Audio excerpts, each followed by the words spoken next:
along with Dr. Afsal. Yeah. So, ma'am, the participants are joining very shortly. So we Yeah, just yes, ma'am. Thank you, ma'am.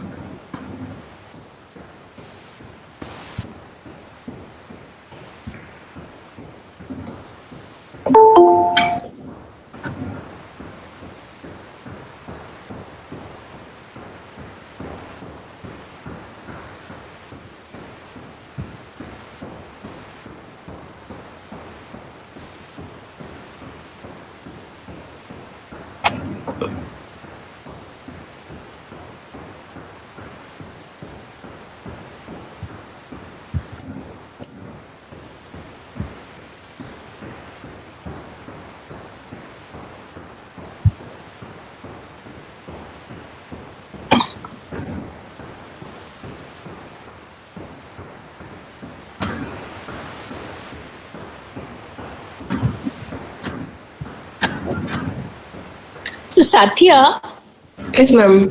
are the participants mostly students? No, ma'am. They are mostly faculty Ah, and some are research scholars, so okay. not students. So Okay. they are at above PG level and the faculty, ma'am. And how many are there? Will be there? Ma'am, totally 250 participants they have registered, Hmm. and so every day around 100 people are joining online, Okay. around 70, 80 at least. Okay. Thanks.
Ma'am, I think we can start now.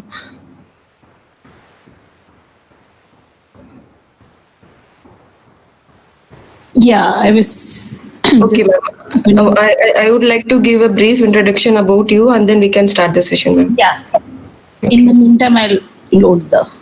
Sure, ma'am.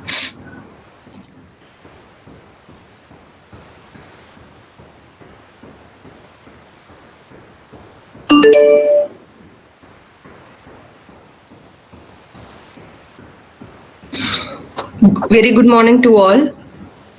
It's my immense pleasure to welcome the today's speaker, Dr. Inakshi Bhattacharya from IIT Madras. I would like to give a brief introduction about ma'am. Dr. Inakshi Bhattacharya completed her MSc Physics from Indian Institute of Technology, Bombay in 1980 and PhD from the Tata Institute of Fundamental Research, Mumbai in 1985. And she did the postdoctoral work on the light-induced effect in amorphous silicon solar cells at the National Renewable Energy Laboratory, USA from 1986 to 88. She was a faculty member in the Department of Physics, IIT Kanpur during 1988 to 1991. Since 1991, she has been on the faculty of the Department of Electrical Engineering and at IIT Madras, with a sabbatical from 1999 to 2000 at the Micro-Machined Products Division, Analog Devices USA, and a semester at IIT Mandi in 2017. She has played a key role in establishing the Center for NEMS and Nanophotonics at IIT Madras in 2011. Her expertise is in silicon processing and its interdisciplinary applications, and her current research areas are in MEMS, NEMS, biomems and biosensor, with over 150 papers in journals and international conferences. She received the ISSS Distinguished Service Award from the Institute of Smart Structures and Systems, India in 2019. We are honored to have you in one of our session, ma'am. Now I may request you to start the session, please, ma'am. Good morning, everybody. Thank you, Satya. Thank you, ma'am. Sure, even though the title of this short-term course is Recent Trends, I decided I'll talk on silicon MEMS pressure sensor, which is a very old device because it really represents all the important parts of a MEMS sensor, important aspects of a MEMS sensor. And even though it's very old, it's still successful and commercially viable.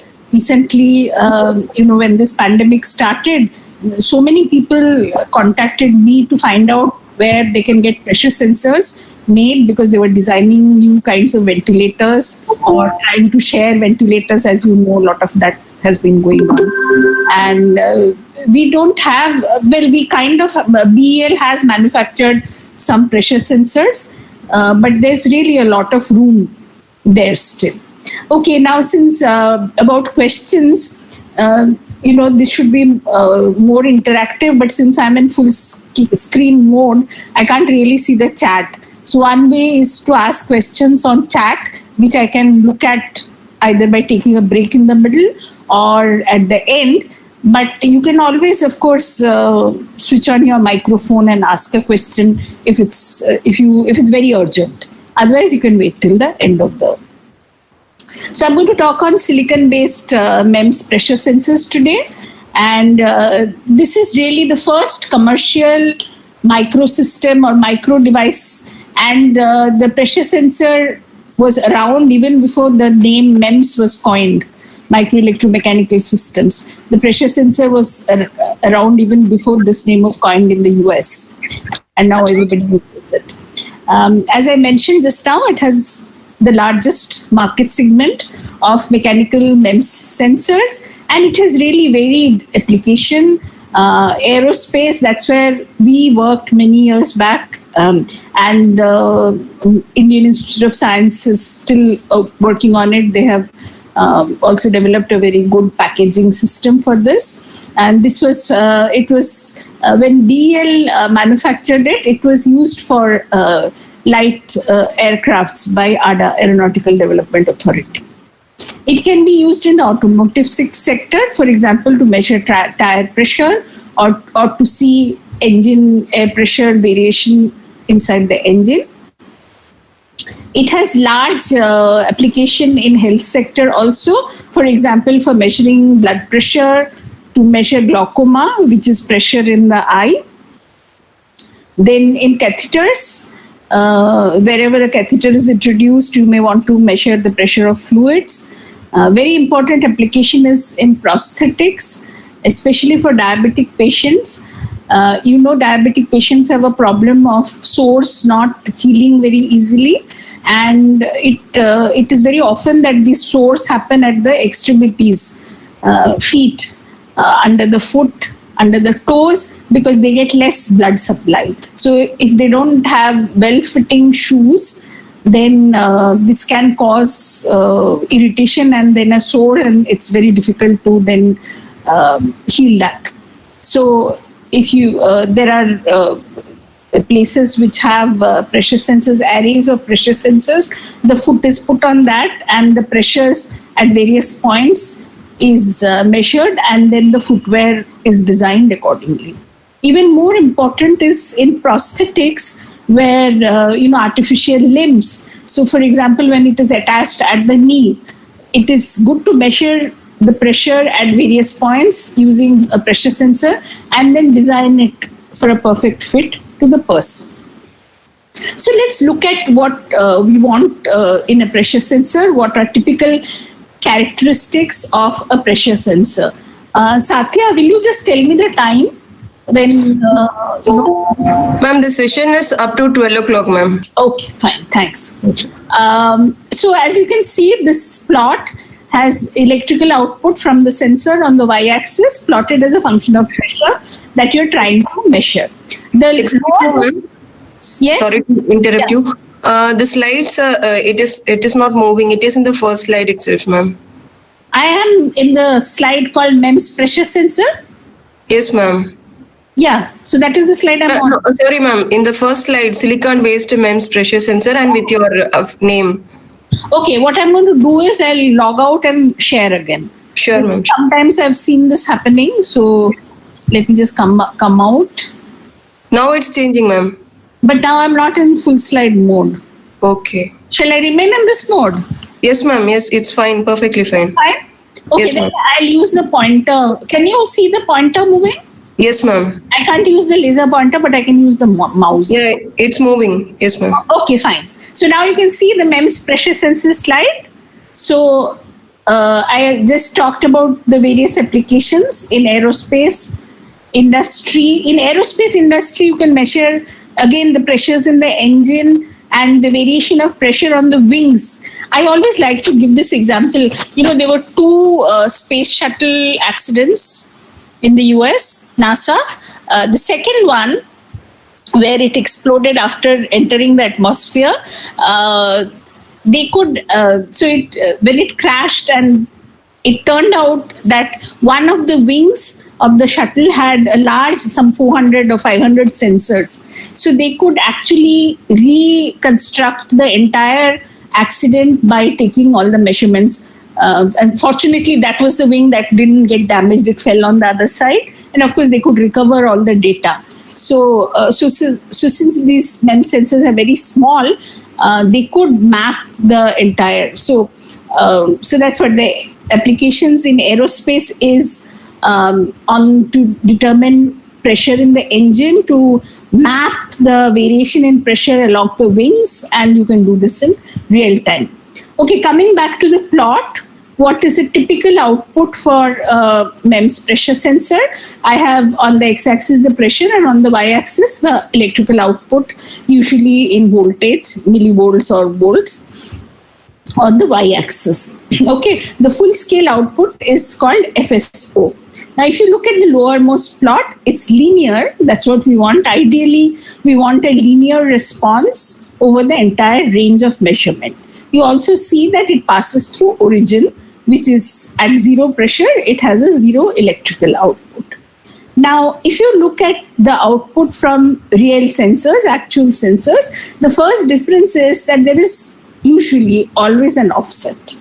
So what is an offset? That even at zero pressure, the signal is, the output from the sensor is not zero.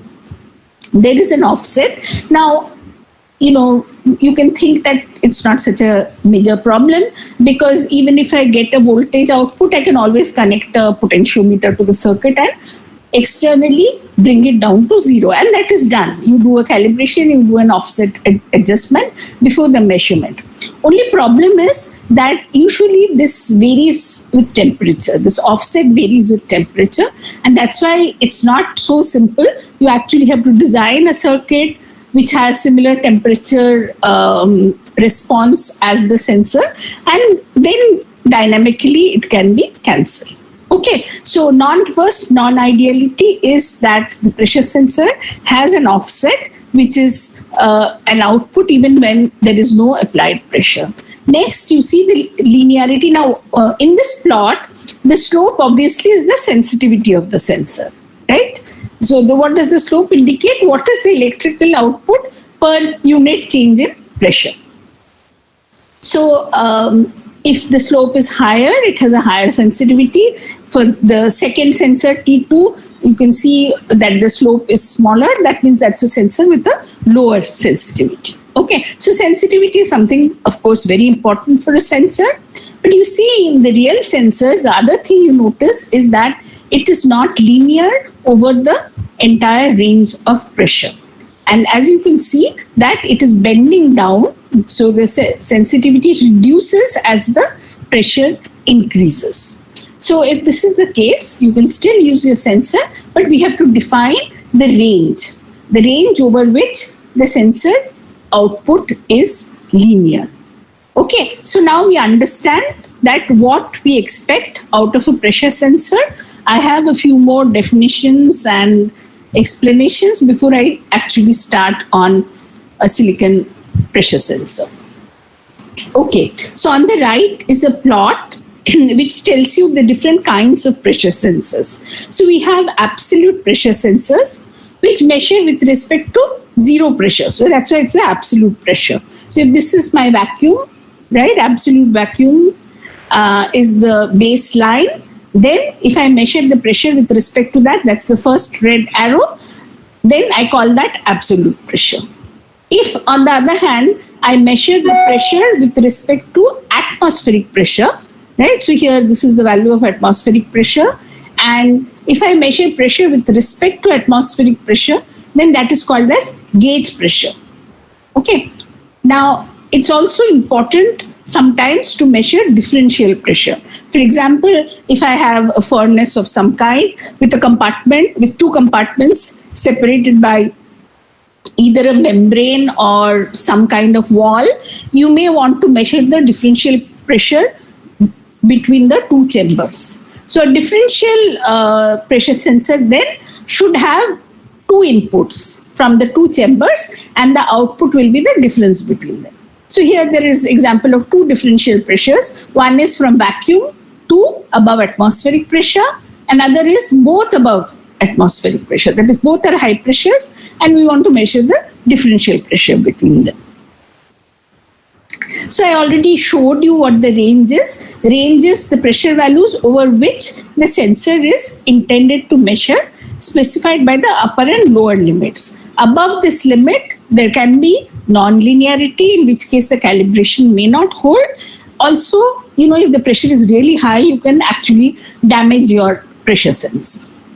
So overload, again, is the maximum value that can be applied without causing a permanent damage to the sensor, and that is a change in the performance. A burst pressure which can be applied without actually rupturing the element. So most of these cases is we use a membrane, silicon membrane, as the sensing element, and it is delicate, fragile. So if the pressure exceeds the strength of the material, then you can have a permanent damage because of bursting.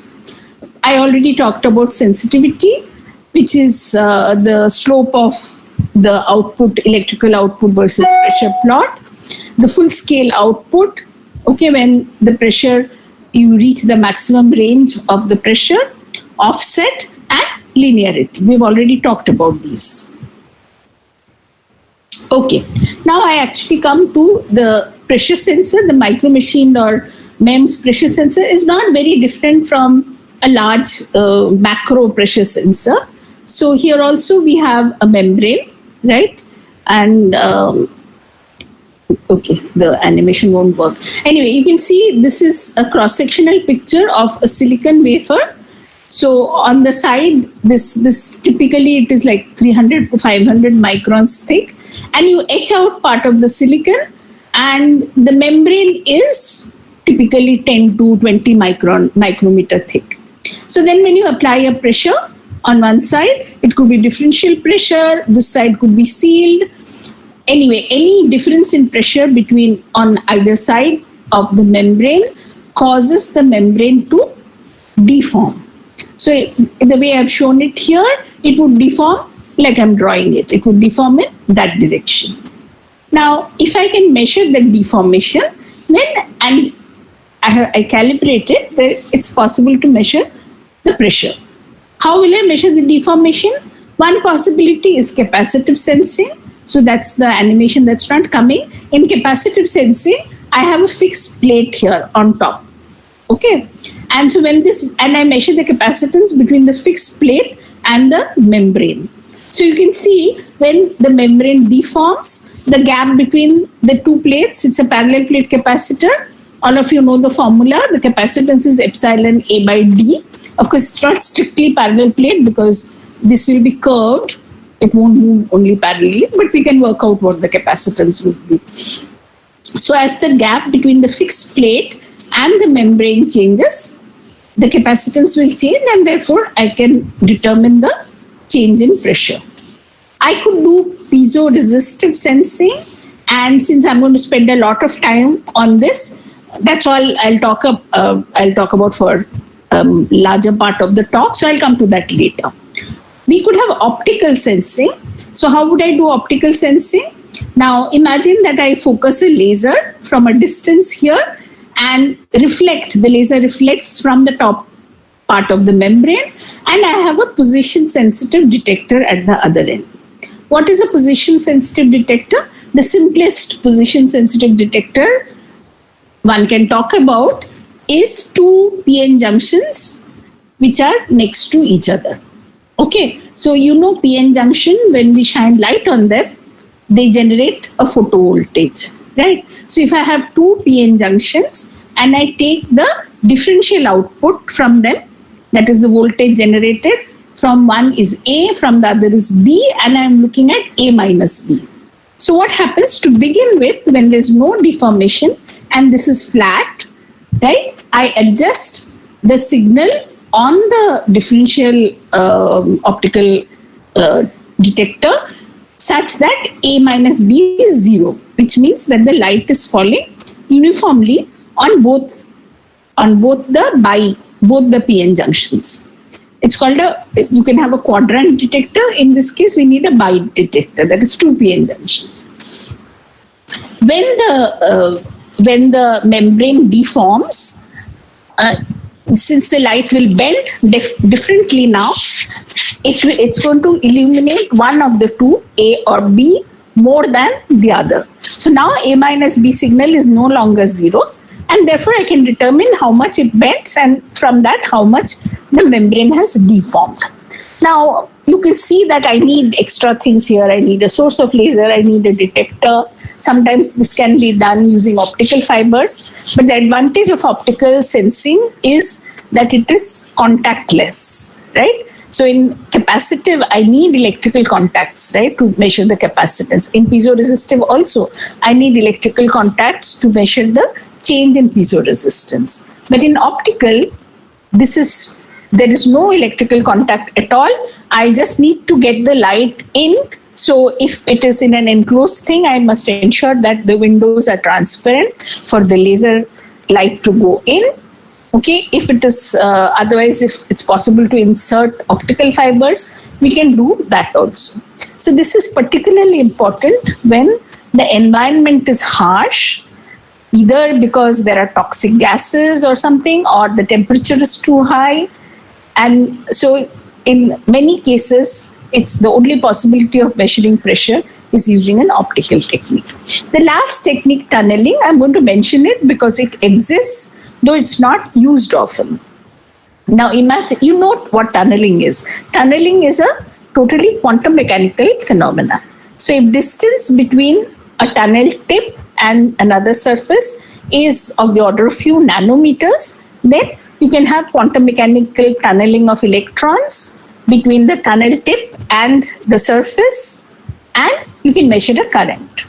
Okay, but do remember that it is exponential, this relation between the current and the gap. So if the gap increases, the current falls off exponentially. So you really need nanometers gap, few nanometers gap between the tunnel tip and the surface. So imagine if I had a tunnel tip here and this deformed, you can see that the current, and since it's exponential, the increase in current is a lot. The relative change in current is a lot. So while it has an inbuilt amplification built in the measurement system because of the exponential dependence of the current on the gap, it is very good for small measurements of small changes in pressure. On the other hand, it is not that easy to reproducibly fabricate systems which have such small gaps, and if you have an inbuilt inbuilt amplification of the signal, you also have amplification of the noise, right? So there are practical problems in designing a sensor using tunneling as the measurement mechanism, but it exists and it has several advantages as well as disadvantages. Now, most commercial pressure sensors and even the ones we work in the lab are based on piezoresistive measurement technique, piezoresistive sensing. And the advantage is that they are linear over large ranges. And what do I mean by ease of signal conditioning? For measuring capacitance, you still need a bridge, right? Or you need to develop a circuit which can measure capacitance. On the other hand, measurement of resistance is very easy, right? You measure just the change in voltage. the voltage drop across the resistance as it changes. And there are several ways you can make a Wheatstone's bridges, very simple ways of measuring them. So that is the reason that most people opt for piezoresistive pressure sensors. Remember, capacitance by its parallel plate capacitance, epsilon A by D. So the dependence on the gap, which is D, is inversely proportional. So it is non-linear, right? And somehow sensors, we always prefer linearity, though, it's really not that essential. Now there are also sensors which are non-linear, but it is easier to calibrate and, put in the circuit to measure, etc., etc. So the advantages of piezoresistive pressure sensor then are the signal is easy to measure and they are linear. Okay, so what is piezoresistance? Piezo is pressure, or deformation, and piezoresistance is change in the resistance because of applied pressure, strain, or deformation, the resulting deformation. Now, you all know this, that resistance is given by resistivity times geometry. L and A, the other two factors, depend on geometry.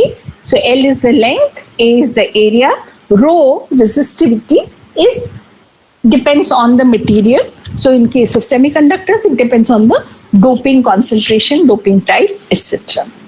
For a pressure sensor, we define the gauge factor as it's a dimensionless quantity.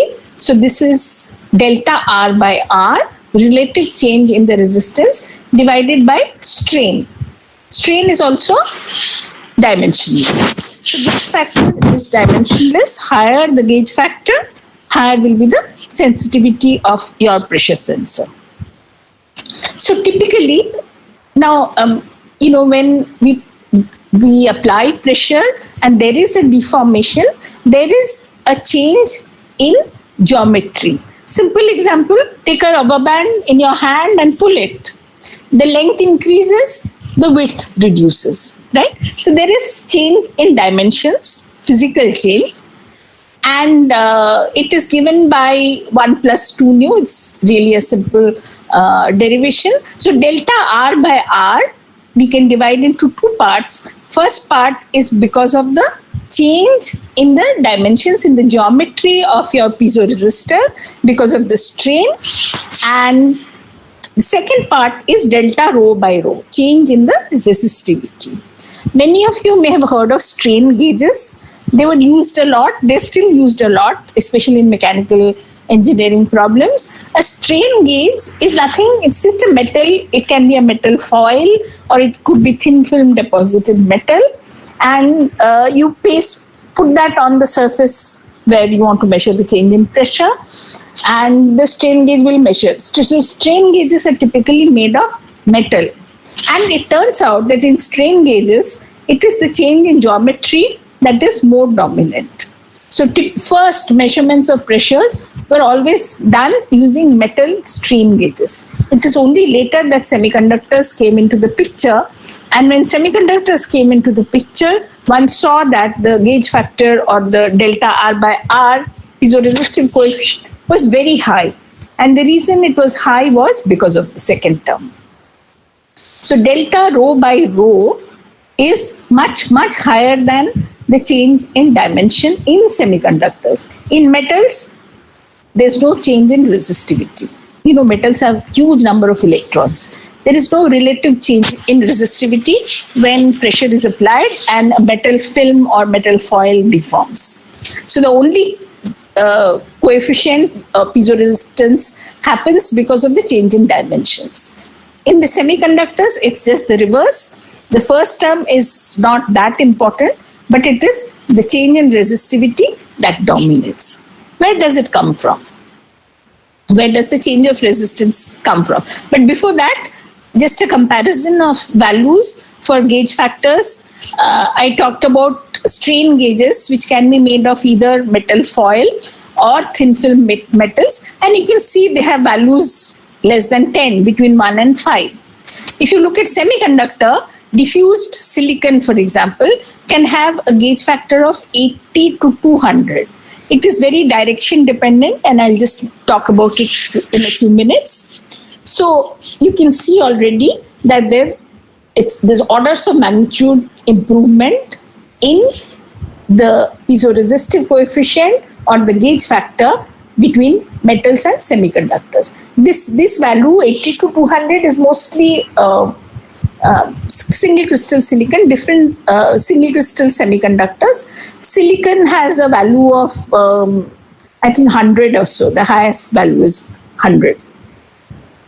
If I consider polycrystalline silicon, not single crystal, polycrystalline silicon, it reduces a little bit. It's about 30, but it's still much higher than that of metal. It's a factor of 6 or sometimes even 10 higher than metals. So semiconductors is the way to go. Okay, now many of you, I expect most of you would be familiar with the energy band diagram of silicon. If you're not, don't worry about it too much. I will try to explain it as simply as possible, but as I said, don't worry about it too much. Now this is the picture valence band of silicon, which is unstressed. There's no pressure on silicon.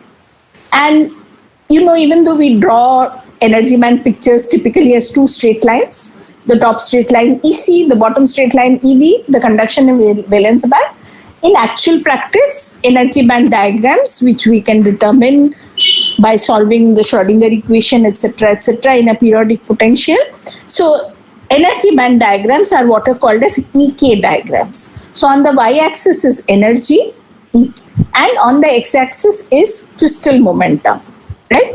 We write E as h bar k, where E is the energy and k is the crystal momentum. So if you plot each of this, there are many solutions. Each of these is one of the possible energy bands. So in general, the energy band picture is not two straight lines, simple straight lines. We simplify it and it works most of the times. In practice, it consists of extended bands which can have dips and valleys and hills all over. So what I have shown here is just the valence band of silicon. And you will see that the valence band of silicon consists of 3 subbands. 2 of the subbands, at this energy, so this is lower energy. Remember, this is the valence band. So whole energy increases as you go down. So this is at higher whole energy. This is at lower whole energy. So there's some degeneracy. 2 of the bands are degenerate at the highest energy for electrons, lowest energy for holes. And then there's a gap, and then there's a third band. And of course, there are more bands as you go up in energy. But as you know, in semiconductors, we are only interested in the top of the valence band and the bottom of the conduction band. Okay, so the bottom of the conduction band is this, which has a degeneracy of 2 energy bands. Now these 2 energy bands, as you can see, the slope between E and K is very different. And what does that imply? The effective mass of M star or electrons in the conduction band, that goes as del square E by del K square in the denominator, right? So if the slope is shallow, we call those as heavy holes. If the slope is sharp, right, and it is inversely proportional, we call these as light holes. So remember, the effective mass, it's a formalism. We express electrons in conduction band as free electrons. We treat holes in valence band as free holes, but the electron in conduction band doesn't have the mass of a free electron in space, 9.31 10 minus 31 kg or whatever. But the electron in silicon, in the conduction band in the silicon, is free with an effective mass, right? Similarly, the hole or absence of electron in the valence band, we treat as a hole, a particle with positive charge with an effective mass. And as you can see, the effective mass, whether it's of electrons in conduction band or holes in free in the valence band, is actually a measure of the EK, the slope of the EK diagram. It goes as del square E, 1 upon del square E by del K square. So therefore, even though these are degenerate bands, that is at the highest point of valence band, that is what I consider as EV, both bands are present, but one of them is a heavy hole band and one is a light hole band. And about 0.04 electron volts above that in hole energy, I have yet another energy band, okay, which has some intermediate mass for the hole, right? The slope here is between these two, and therefore its effective mass of the hole in this band will be somewhere in between these two. Okay. Now, what happens when you deform, when you stress the silicon? When you stress the silicon, and I'll just remind you that the EK diagram is a solution of the Schrödinger equation in the presence of a periodic potential, right? The periodic potential depends on the crystal symmetry, right? So the direction of the stress can change the periodic potential. So what happens in silicon when we stress it is, first thing that happens is that these two degenerate light hole and heavy hole bands, first they split. Okay, so now I have the heavy hole band as the top of the valence band. The light hole band has moved to higher energy as far as the hole is considered, and of course this is still there.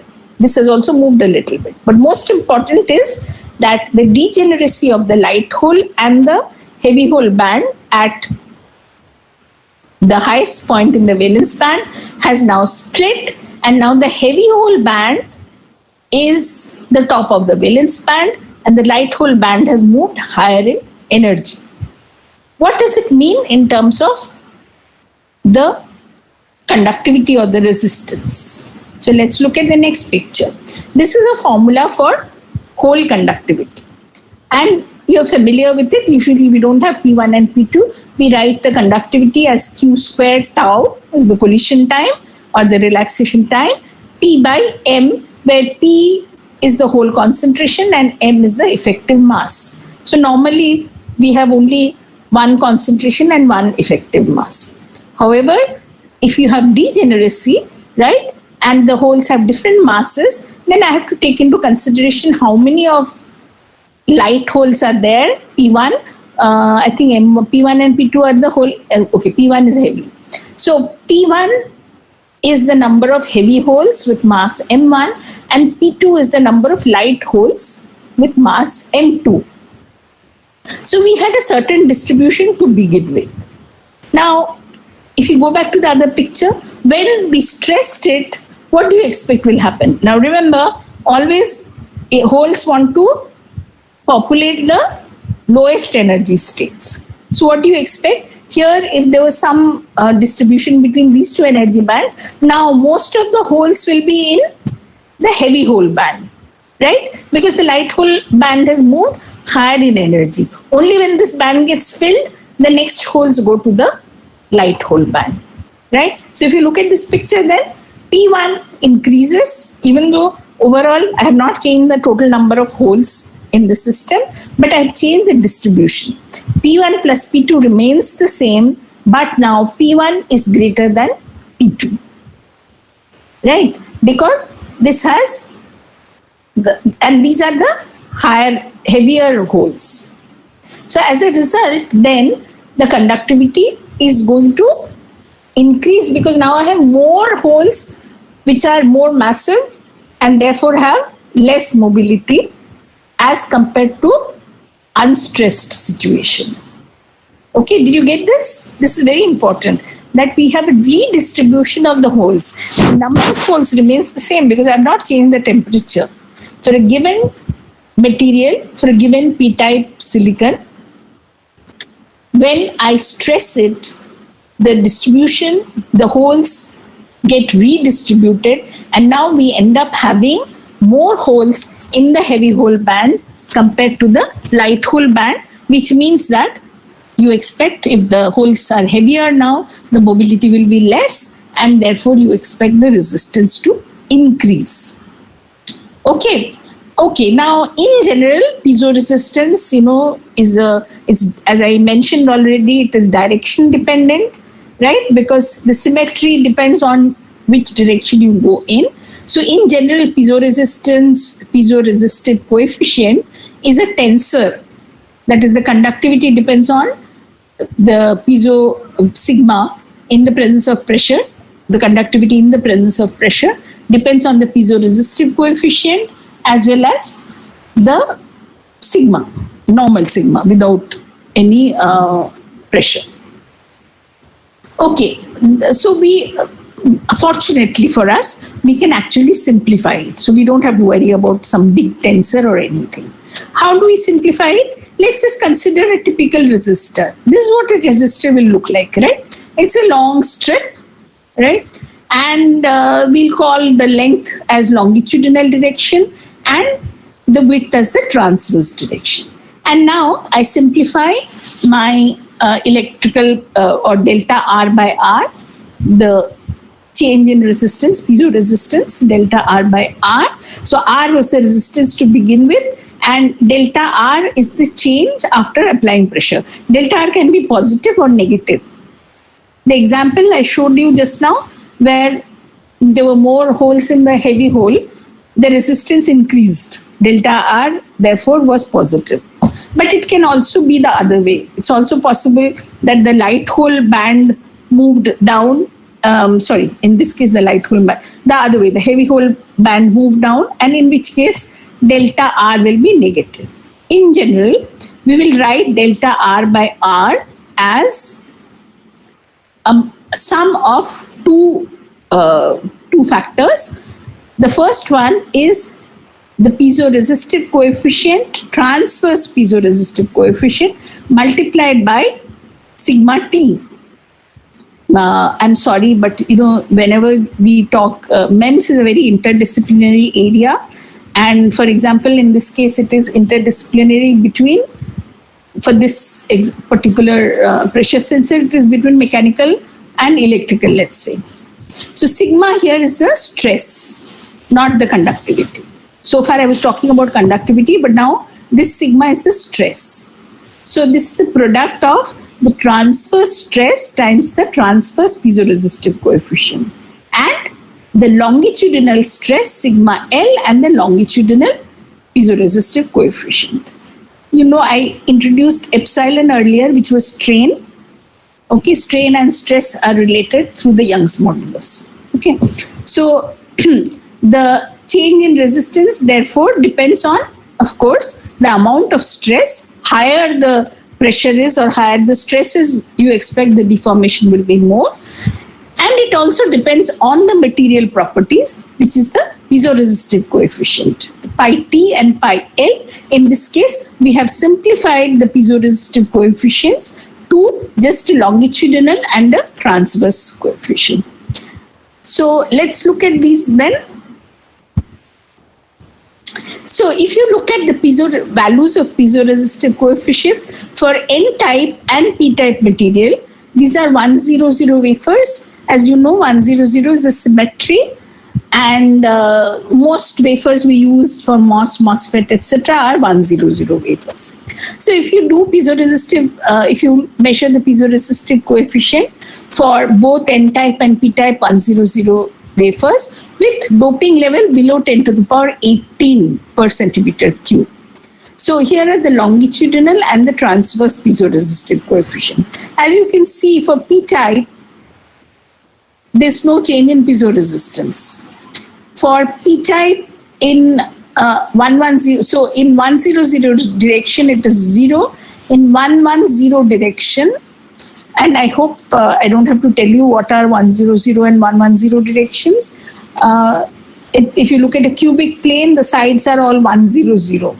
110 would be something which, if I take coordinates x, y, z, 110 will have intercepts on two of those, x, y, and parallel to the third axis. So along the 110 directions, if the piezo-resistive coefficient for P-type material, the longitudinal is about 70, the transverse is minus around 70, minus 65. For n-type, in 100 direction, the longitudinal coefficient is very high, about 102, negative and 102. For the transverse coefficient is 53, positive. Again, in along 110 direction for n-type, the transverse coefficient is 0 and the longitudinal coefficient is minus 32. I have added some few things here. Don't worry too much about it. As I told you earlier, that piezoresistive coefficient is a 6x6 tensor. And it has all these coordinates. Depending on the symmetry, many of the coefficients of the tensor, many of the terms in the tensor go to 0.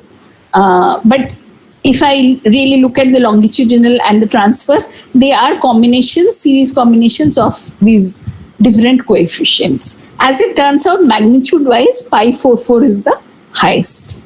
All that I'm showing in this slide is that the value of the piezoresistive coefficient depends on the doping, same material, silicon, p-type or n-type.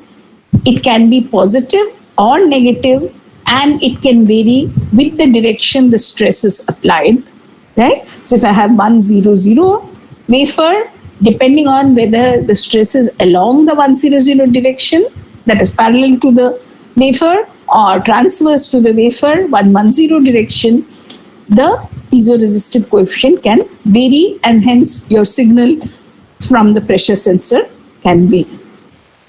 Are you okay so far? Are there any questions? Hello? I think there is no question, ma'am. There is no. Okay, I'll continue. Okay. Okay, now let us see how do I use all this that we learned in an actual pressure sensor. So here I have the cross section of a single crystal silicon wafer, and which has already been etched, right? I'll show you process steps a little later. First, let's understand how it works. So the silicon wafer, we have masked it and etched it from behind. And so now this is my membrane. As I said, it can be tens of microns.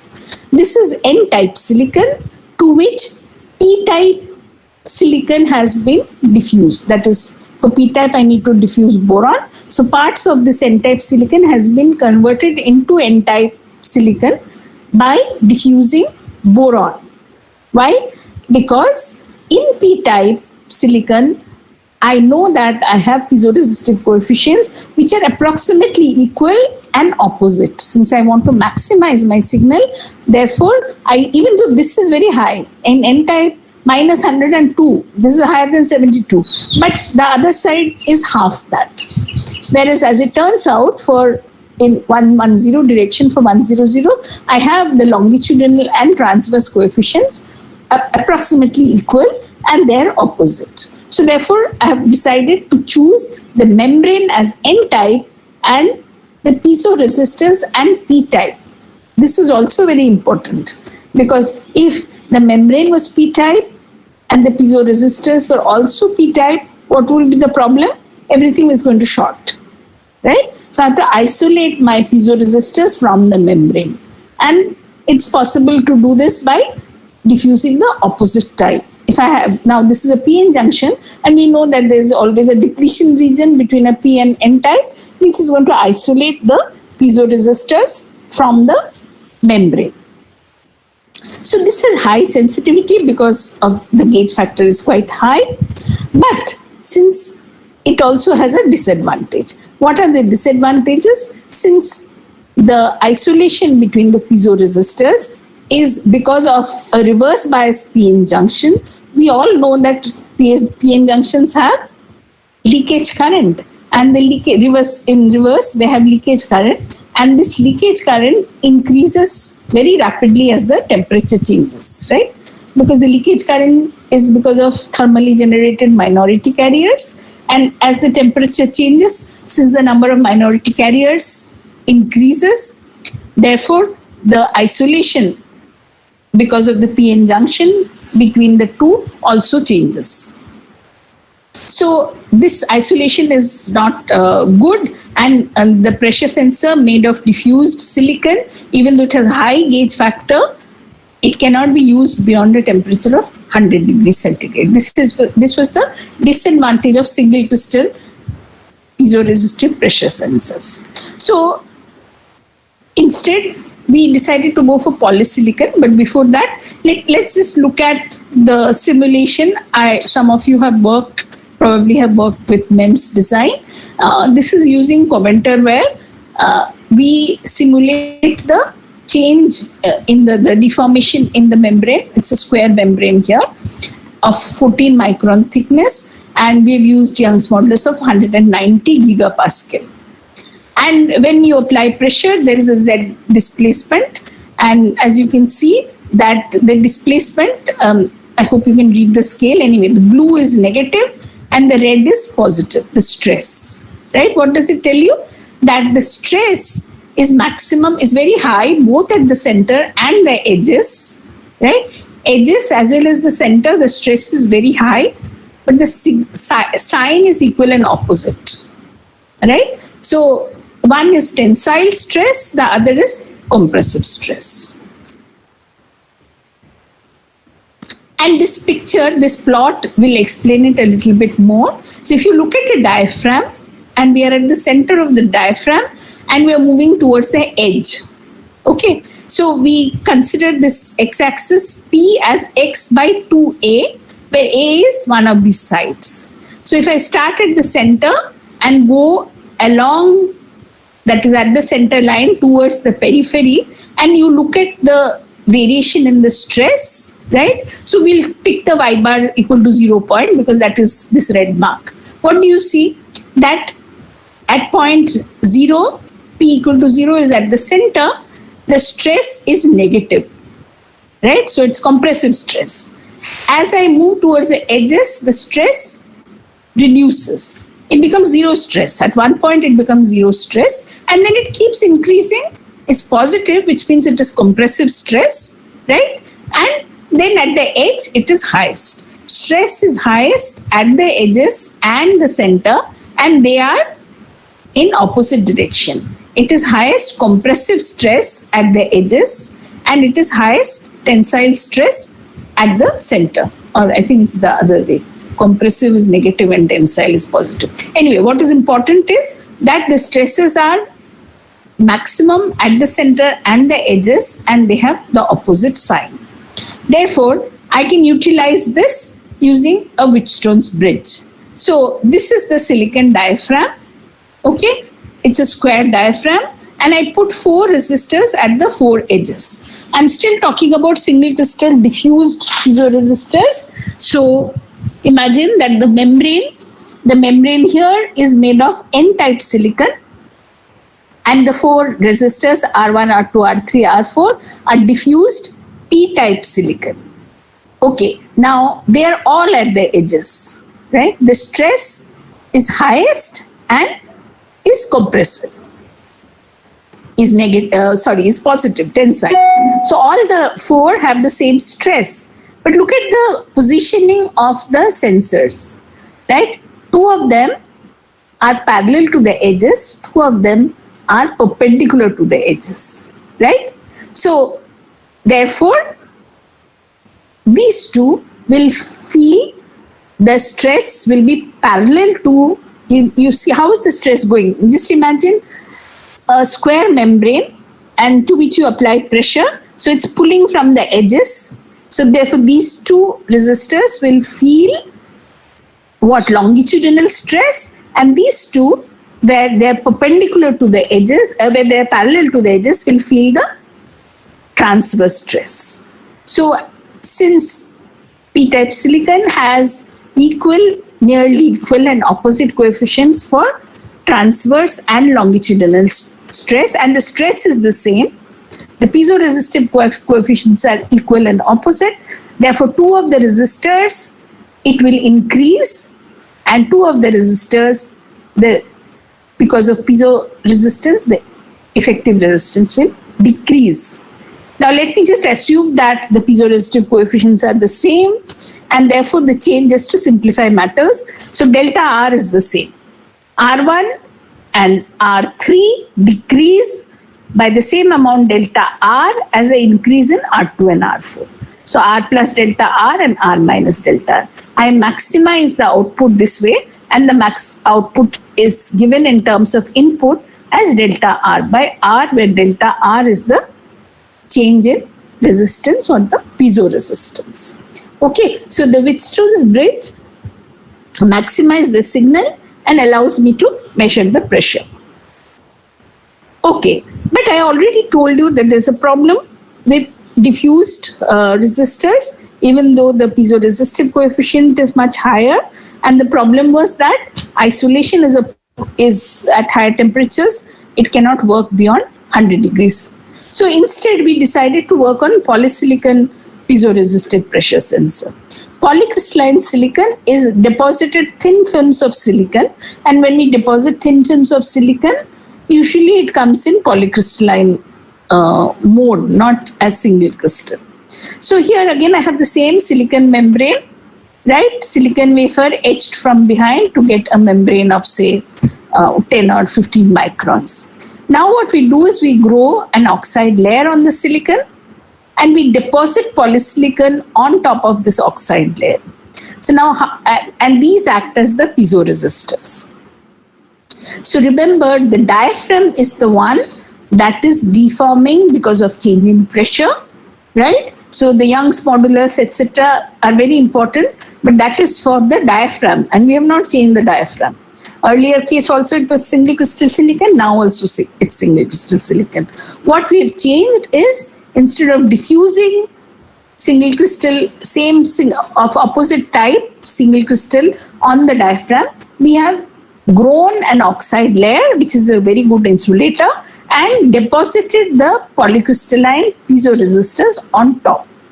What is the advantage? Since the isolation between the piezoresistors now is via an oxide layer, right? This is the oxide layer will act as the isolation layer, and oxides can take very high temperature.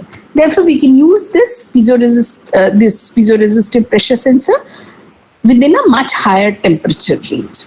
And in addition, it turned out to be a bonus. It is possible to adjust the doping concentration of polycrystalline silicon so that we get zero temperature coefficient, right? That there's no change in the resistance with temperature. So overall then, the advantage of a polysilicon piezoresistive pressure sensor is it has a much higher range of operation with respect to temperature. Of course, disadvantage is that it has a lower gauge factor, while it is of the order of 100 in single crystal silicon. This usually varies between 20 and 40. So if we look at, these are measured values of TCR. 1 minute, I think. Yeah, I wanted to show this first. If you look at the gauge factor of polycrystalline silicon, you see 30 is the highest value. So this is longitudinal. The gauge factor in longitudinal is 30 and is more or less constant over a fairly large doping range from 1 into 10 to the 18 to 1 into 10 to the 19, and then it falls off. On the other hand, the transverse is much lower than the longitudinal, and it also shows much higher variation. So that's a big difference between the longitudinal and transverse piezo coefficients of polycrystalline silicon and single crystal. Remember, in single crystal, we exploited the fact that the piezoresistive coefficient for p-type was equal and opposite in 110 direction. So we placed our resistors accordingly at the edge of the diaphragm where the stress is highest. For polycrystalline, we clearly cannot do it because GL and GT are very different. In fact, the transverse coefficient is not good at all. It has a large variation with doping and it's much smaller. So we have to stick to only to the longitudinal coefficient. Going back to the previous slide, this, since I was talking about temperature coefficient, this shows the temperature coefficient on the y-axis as a function of the dopant concentration. As you can see, the temperature coefficient is negative to begin with, and then finally it becomes positive at very high doping. So these numbers, by the way, 10 to the power 25, 10 to the power 26 is per meter cube. This is taken from this particular paper. So this is per meter cube. Normally when we talk about doping concentration, 10 to the power, we talk about 10 to the power 16, 17, 18 per centimeter cube, right? So this part, this is about 10 to the power 19. This is in the range where 0 is around 10 to the power 19 per centimeter cube. So there is a zero temperature coefficient of resistance. Whether it translates as a zero temperature coefficient of gauge factor also, yes, even the gauge factor shows much lower temperature coefficient for around this doping concentration. So this is really an advantage. So using both of this, let me just state it again. Polysilicon resistors on oxide have excellent isolation because it's oxide isolated. Therefore, we can use them up to higher temperatures. They can work well up to 200 degrees centigrade. We can choose a concentration, doping concentration.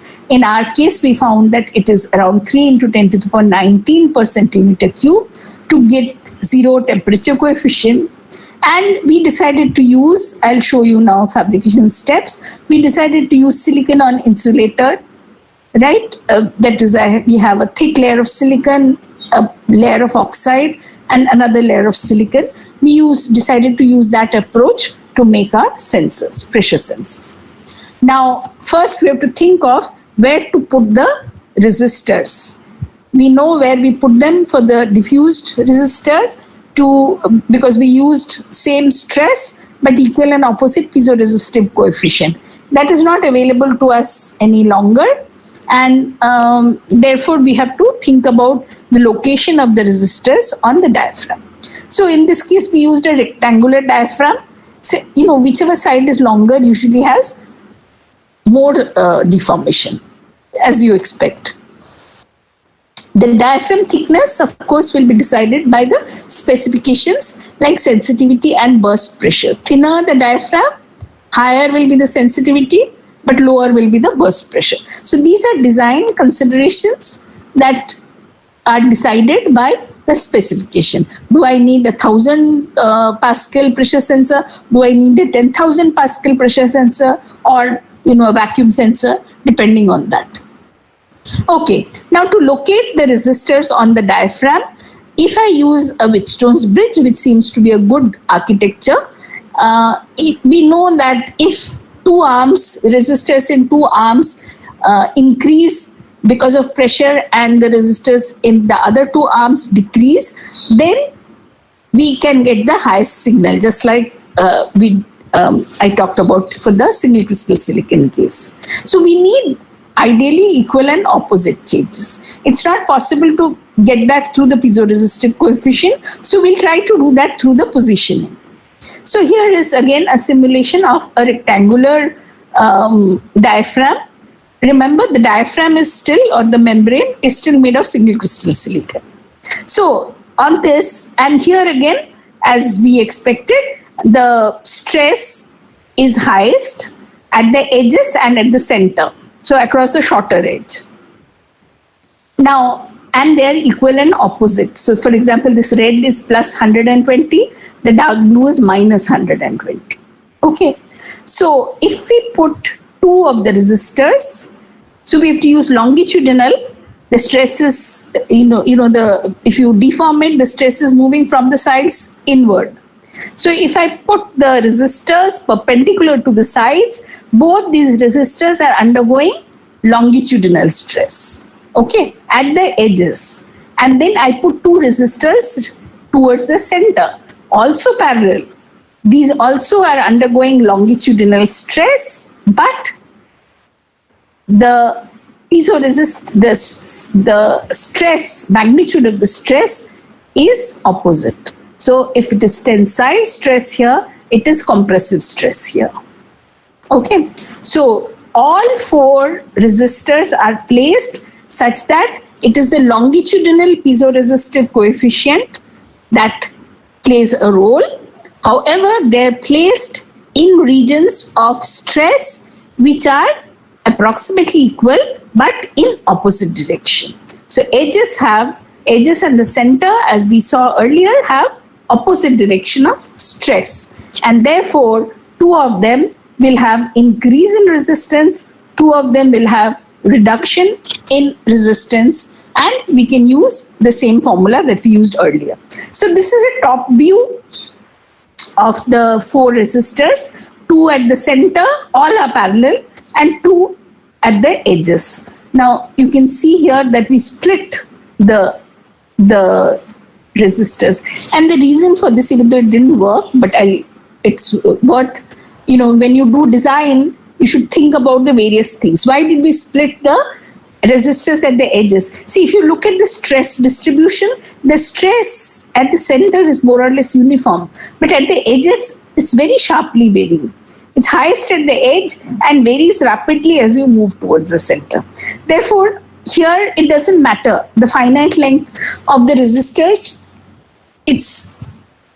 They all are going through the same stress because the stress is uniform. But here you see how short can I make the resistor. So the resistor actually is spreading over stress which is varying in magnitude. So that was the reason we thought that if we split up the resistor into 2, both of them will be very close to the edges and will have the same stress. As it turned out, this design didn't work well because it looked like the contact resistance. Now I have an extra contact resistance for each of them, right? Because of the metal connect shorting the 2. So that was more important than the actual resistance. The error that came because of the stress variation was much less compared to the error that came because of the contact resistance. So finally, we just had 1 resistance each. Okay, so I still have the old slides, but you get the picture. So this is what it looked like. So we had etched this. This is the oxide, and this is the silicon membrane, the green part, the red is the oxide, and the purples are the polysilicon piezoresistors. And again, since we put them at center and at the edges, we took delta R to be the same, and we get the same output. Okay, now how did we make these structures? I'll go through the process steps. I shouldn't take too much time on this. So we used a process called bonded and etched silicon on insulator. We made our own silicon on insulator wafers. We did not buy them. Okay, so the advantage here is that you can choose the thickness of the silicon. We can choose from few when you buy you have a fixed thickness. You can etch it, but you can't have much thicker values. Whereas when we fabricate it, we can choose the thickness we want. We also introduced an overpressure protection cavity, which you will see in a second. So first I'm talking about fabrication of a sealed cavity pressure sensor for absolute pressure measurement. So here I have this cavity, you can see, is completely enclosed, and while doing this bonding of the 2 silicon wafers, we can do this in vacuum. This can be in vacuum. If this is in vacuum, the pressure that the sensor measures is absolute pressure. Okay, so let's go this is the top view of the same thing. So the membrane is, you can't see the membrane, it all looks the same color, but these are the 4 piezoresistors and connected as a Wheatstone's bridge. If you look at the output of this sensor, and this is with 1 bar pressure, and this is without pressure and this is with pressure. That means that this has some offset, right? The typical output, of course, increases with the input voltage because Vin is there. It is the output is given in millivolts per volts per bar. So it depends on the pressure and also depends on the input voltage. So we do show an offset, and output is like 200 millivolts. This is the output from a 500 micron by about 1000 micron, 1125 pressures. The sensitivity is 1.35 millivolt per volt per bar, right? And it's, as you can see, it's completely enclosed. The membrane is about 15 micron thick, it's quite good. Very linear response from 0 to 10 bar pressure over a sizable range. I think this was the specification that was mentioned. You can also have a differential pressure sensor if you etch out from behind. And so now this can be exposed to one chamber on one side and the other chamber on the other side, and you can measure differential pressure. But before that, I want to mention why this, earlier case, this rectangular thing was, the opening was there because we wanted to seal that and measure absolute pressure. I still have this in differential pressure. Why do we bother to have this? We could have just etched straight away without having this. This plays a very important role. It's an overpressure protection.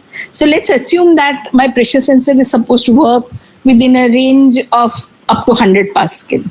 And accidentally, because of shock or because of some leakage, I have much higher pressure exerted. The membrane is going to deform, right? If this was not there, it would continue deforming and will crack. But if this structure is there, then the membrane, as soon as it touches here, it cannot deform any further, and therefore it acts as an overpressure protection. So this depth of this overpressure protection should be such that the maximum deformation is still less than what will lead to bursting or yield strength. So here is the output of a differential pressure. Sensitivity now is lower than what we had discussed earlier. So to improve sensitivity, we included a differential amplifier along with. Now, many of you who have heard of MEMS, surface and bulk micromachining, we often say, I also say that when I give talks, that surface micromachining is more tuned to integrating with ICs, integrated circuits, with circuits than bulk micromachining. It is true that surface micromachining steps are closer to bulk micromachining. On the other hand, it is also possible to include circuits, and pressure sensor is a very good example. And as I told you, it's a very old device, and there were companies making it, and they had integrated circuits even with a bulk micromachine sensor like a pressure sensor many years before we started talking about surface micromachining. So here is an example. On the left, I have the sensor. So this is drawn as a differential sensor, and this is the oxide layer and the polysilicon, etc., etc. On the right, again using SOI approach, we have created MOSFETs to create a differential amplifier. Now, along with the amplifier, you see that the output has improved much. The blue line is the sensor output without the differential amplifier. The red is the sensor output with the differential. Sensitivity can be much improved if we can integrate a circuit along with that. Okay, let me just take a look at the time. Yeah, I don't have much time. So I'm going to skip this porous silicon formation. I'll probably share the slides so you can take a look at it. But this is just a modification we had done to improve the sensitivity, because I want to also discuss some of the newer things. I have to tell you that for MEMS, packaging is of utmost importance. It is not like integrated circuits that, different kinds of packaging exist and you really don't have to think much about it. On the other hand, in MEMS, the packaging has to be part of the design. So this is even to measure, we had to do some packaging. This is the packaging we got done at the BEL. We just used these old transistor heads, package heads, and drilled a hole to expose it. And you can see this is an optical microscope picture, pressure sensor with the bonded gold wires. This is a very old packaging, and this is not the ideal packaging. So instead, I'll tell you about the Motorola transducer. It's called Motorola X-ducer, and because they have state-of-the-art packaging, this is also not very new. It's already textbook material, but they keep changing, modifying the design, etc. So it's worthwhile talking about the Motorola X-ducer. So they use a square diaphragm Remember, we had put the 4 piezoresistors on the 4 sides. What they did was they put one piezoresistor X, because the piezoresistor at the measurement circuit, they form an X. So you can see the piezoresistor is placed in such a way that half of it is on the diaphragm at the edge where the stress is maximum, and half of it is on the part which is not in the diaphragm. There is no deformation, right? We always talk about common mode rejection. And here the common mode rejection is achieved by putting half the resistor on the highest stress and half the resistor where there is no stress and therefore no deformation. Okay, and in this position, the output V2 by V1 comes as the piezoresistive coefficient pi44, and this now is a torsional stress. Earlier we were talking about longitudinal and transverse stress. This is a stress which is planar, torsional, and we get an output which is proportional to the pressure that is applied, that is the stress tau. So as you can see now, it's much smaller. We always look for smaller and smaller. If you want to put a pressure sensor, for example, in your cell phone, you want it as small as possible. So now the resistor is so small, it's just occupying one side of the diaphragm, and it has a high output. As you can see, we pass current through 2 terminals and we measure the voltage across these 2 terminals. Okay, this shows the stresses tau. Tau is we were earlier talking about sigma x, sigma y, etc. Tau is related through sigma x and sigma y through this relationship. So you can see that tau is directly proportional to the pressure. So measuring in the earlier one I showed you, V2 by V1 is related to tau 1,2, and tau 1,2 is related to the pressure through the dimensions of the pressure sensor. So this has been in commercial production for a long time. Now, in the newest format, what they changed is, instead of just having one sensor, one piezoresistor at the edge, exducer, they used 4 piezoresistors. But the difference now is our 4 piezoresistors were all on the 4 sides of the diaphragm. Here, they are all on one side. So the diaphragm is like this, right? Diaphragm is like this. And these 4 resistors are placed, one completely at the edge of the diaphragm, one not in the diaphragm on the solid part, 2 resistors where half of them are on the diaphragm half. So this is again, they went back to the to the Wheatstone's bridge, because the common mode rejection, etc. are much better. And it is possible to do this because now the technology is so good that you can make these small structures very authentically. And so now they use this picture frame design. So this is the cross section of a Motorola pressure sensor. This is their amplifier part. This is the sensor part.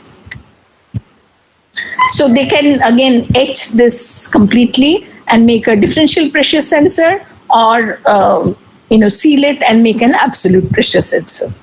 I wanted to talk about the packaging. Now remember, the pressure sensor, the membrane has to be exposed to whatever that is applying the pressure. We can't seal it completely. But it is a silicon membrane, and we all know that if we expose silicon to atmosphere, it gets oxidized because of the water vapor present in the oxidation, and that is not good for the membrane. So somehow we have to expose the membrane to the pressure it is trying to measure, at the same time protect it from the ambient condition. And this is done by using a package of this kind. As you can see, the die, the small thing here is the die which is attached to the plastic package. Plastic packages are not very expensive. But this plastic package has a stainless steel lid with a small hole. So it is this hole that exposes the membrane. It could be open on one side or completely sealed, depending on whether we want to measure differential or absolute pressure. So the stainless steel plate on top, metal cover, protects the wafer, but it also, there's a hole which allows the pressure that the sensor is expected to measure to expose it to that. So how do I protect it from the ambient? This opening, the hole in the package, is actually filled with a silicone gel. Silicone is a silicon-based polymer. It is a gel. So you fill it completely with the gel, and since it's a gel, it doesn't flow out, and it hydrostatically can transfer the pressure, external pressure, onto the surface of the membrane. And it's a silicone gel polymer, not reactive, so it protects the surface, right? So you can see that the packaging is quite different from our normal IC packaging. If you're talking about an accelerometer, we can more or less use a normal packaging because it can be completely sealed. But applications like this, you need special packaging. So important thing here is the dye, which allows the membrane to face the pressure without being exposed to the ambient. Okay, I wanted to talk about a few newer designs, and in the next 6 minutes, I'll try to do that. So one of them, which we worked on, and a few other groups are also working on that, is it's more of a vacuum sensor. It's not a pressure sensor, because this will work only in the presence of vacuum. And Knudsen force, Knudsen effect, or Knudsen forces are about 100 years old. I think the first paper by Knudsen came out more than 100 years back. What is Knudsen force? If I have two surfaces, right, and the gap, the geometric gap between the two surfaces is smaller than the mean free path of the gas. So these two surfaces are in the presence of some gas, and the electrons, or the molecules or the gas molecules, not electrons, the mean free path of the gas molecules is comparable to this gap or is greater than this gap. What happens? And as you can see, one of the plates is at a higher temperature, T2 is greater than T1. So what do the gas molecules do? They'll have random motion, right? Kinetic theory of gases. But if one of the plates is hotter than the other, then the molecules which collide with the hotter plate will have higher kinetic energy, right? Because they'll get more heat. Whereas the ones which are colliding with the lower temperature plate will remain at the same temperature, right? So the gas kinetic forces, these are the Knudsen forces, are gas kinetic forces generated it has to be in vacuum. Why? It has to be in vacuum, otherwise mean free path is too small. You can never satisfy this condition that the geometry is less than the mean free path unless it is in vacuum. Okay, so in vacuum we can satisfy this. The characteristic lengths are small compared to the mean free path, and there is a temperature gradient.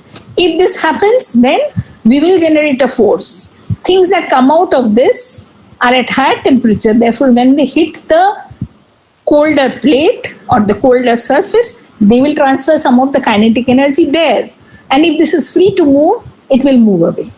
So we generate forces which depend on the temperature gradient between the two surfaces and the gap.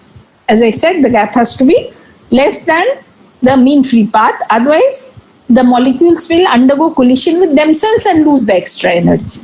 It's only when the mean free path is greater than this distance that hot molecules from here are still hot when they hit the low temperature plate, right? And the magnitude of the force depends on the gas pressure and the temperature. So this talks more about how it happens. What is important is this: the Knudsen force is directly proportional to the pressure, and therefore we can use this to measure pressures. So we built a structure. What did we build? A miniature using MEMS technology. We tried to make a capacitive pressure gauge using Knudsen forces. So this is what our design is. It's a capacitor. This is the top plate of the capacitor, and we heat this by passing current. And this is an infrared thermometer, output of an infrared thermometer. It shows that as I keep increasing the current, increasing the membrane resistance, I use the membrane itself as the thermometer. As temperature increases, membrane resistance increases. Okay, so this is a schematic of our structure, top perspective view, top view, and cross section. So I have each of these plates is a capacitive plate. I heat this, the substrate is at room temperature, and therefore, because of the Knudsen force, this moves up. And if I measure the capacitance between this plate and the substrate, I will see a change in capacitance. So this is SEM picture of the structures that were fabricated. And look at this. If I plot the capacitance as a function of pressure, you see the capacitance initially at high pressures, the Knudsen force falls and the capacitance increases. Why? Because at high pressures, mean free path is too small and we don't satisfy the condition of Knudsen force. So we should operate in this region. In this region, I see that as the pressure decreases, the capacitance increases. That means the gap is reducing. Due to lower number of molecules, I need the low pressure, only then the capacitive works. And how it works? As the pressure increases, the change in capacitance also increases. As you see, the Knudsen force will increase as the pressure increases because there are more number of gas molecules making the collision. As long as you're still within lambda being small within that satisfying condition. This is work done in Purdue University. They used the Knudsen force to make this microscale in-plane radiometric actuators. Their design is a little more complicated, but they have actually a product now to measure residual gases. Many times, even in packaging, when we package, we want to know what is the residual gas in that. So since MEM sensors are really small, you can put it in the package. And so this has a heater arm and shuttle. The problem with our design was we had only one membrane. So we were passing the current for resistive heating also through that and using that to measure the change in capacitance also. The other plate is fixed. So here they had two separate arms for heating as well as for the shuttle. This is what the schematic of their structure looks like. And so you measure the capacitance, sense capacitance here, and the actuation and the shuttle are separate. Now, the different kinds of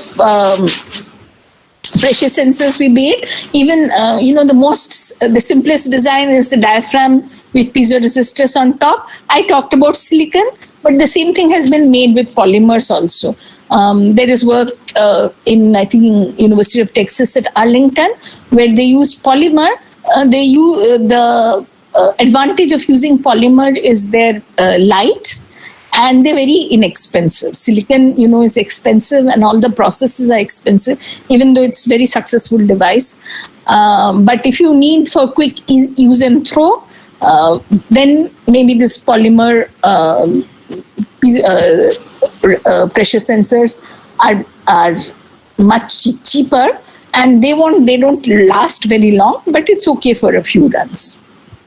So finally, as I said, this work we also started it long back. That time there was a national program on smart materials. So the first pressure sensors that we made, piezoresistive, Professor Bhatt was the PI. We all worked on it, and I didn't talk about the porous silicon membrane. That was PhD work of my student Sujata. And the Knudsen force pressure sensor, capacitive sensor, was work of MS student Vikrant. Thank you. And now we are open for questions. Thank you so much, ma'am. You have given deep insights into the MEMS pressure sensors. Now, the participants can ask questions. Can I come out of the sharing mode now? Yes, ma'am. Yes. The session is open for questions, so you can get your doubts clarified with ma'am.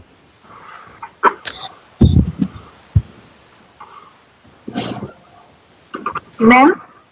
Hello. Yes. Then I just want to ask, what type of MEM sensor is suited for tire air pressure measurement? Technology which is being used here. Yeah, you would use one of these membrane sensors for tire pressure measurement. Actually, Okay, the one you discussed, that will be suited.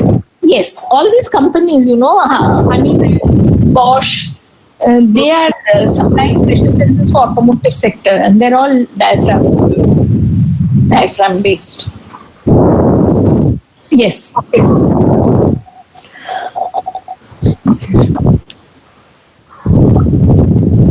Thank you, ma'am. Okay. Ma'am, this particular Newton force pressure sensor is used to measure the vacuum pressure, ma'am. Vacuum, because Okay. it can only work when the mean free paths are long. So you can't do it at high pressure. It has to be low pressure. So they can be used as vacuum gauges. We use all these penning gauge and ionization gauge. So Knudsen effect can replace those gauges. Okay, ma'am. And Ma'am, so we can add wireless connectivity to these sensors. In fact, for measurements in tire, etc., it has to be That's wireless. there. No? So we need more of signal conditioning within that within the sensor integrated. Yes. So I should tell you, even though I talked about integrating the sensor with the IC, the present thought is that you really don't need to do that, because since MEMS are not that small as ICs, and the ICs, you can get integrated circuits for almost any operation now. So what is best is to buy a commercial IC, depending on the, And do it outside. Modular kind of approach. package them together. Okay, modular kind of approach we can implement. Yes, correct. And there are many ways of doing that also. You can do the circuit, package them back to back. That will save space. And if space is not a constraint, you can package them next to each other. So there are a lot of options available. So now integrating circuit along with sensor is not fashion. It's not the in thing any longer. That has been tried and tested. Because the circuits, you can get much better CMOS circuits. You can buy them off the shelves. So it's better to do that. Thank you, ma'am. any other questions? Next, ma'am. Yes, tell. Ma'am, can we do mathematical model of this sensor? That is, Knudsen, you are showing last one, micro scale and plane Knudsen. Yeah, so actually Knudsen effect, not much modeling is available. I think Pasian's one paper, I have referred to that in one of my slides. If I remember right, he did some modeling. So did this later work, Purdue. They have also done some modeling, but not that much. Like other pressure sensors, etc. You get them in commercial softwares, IntelliSuite, Commenterware, ComSol. You don't have to model because good numerical models are available. But Knudsen, because the work, not many people are working on it, I don't think that many models are available. We also did a little bit of Commenterware modeling to, determine sensitivity, etc., but not very extensive. Yes, so there's something to be done there. Okay, thank you, ma'am. Hello, ma'am. Yes. Thank you for your presentation. I have a doubt of the sensitivity unit, that is millivolt per volt per bar. What is the per volt? Because the output is in milli. So your output is in millivolts, right? So you would expect millivolt per bar, because that's the scale I was showing you. Our excitation. On y-axis. But remember, these are all bridges, Whitstone's bridge, right? So the V out is a function of V input. If you increase V input, your V output will decrease. So you have to normalize with that also, right? Okay. So V out was delta R by R, 2R multiplied by V in. Delta R was coming because of change in pressure.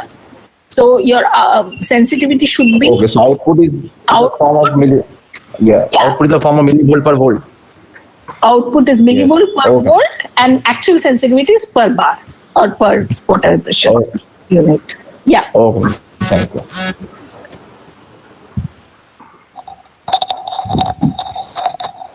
Any other questions? Ma'am, we can calibrate these sensors using our dead weight testers, or there is some other method to do this? No, you have Pressure. to calibrate it with known pressure. So in Okay. system which So has another what is gauge, the standard procedure? Dead actually weight testers we can use, or we can apply some known pressure. you can buy. I think it's available that you can buy gauges systems which can measure pressure.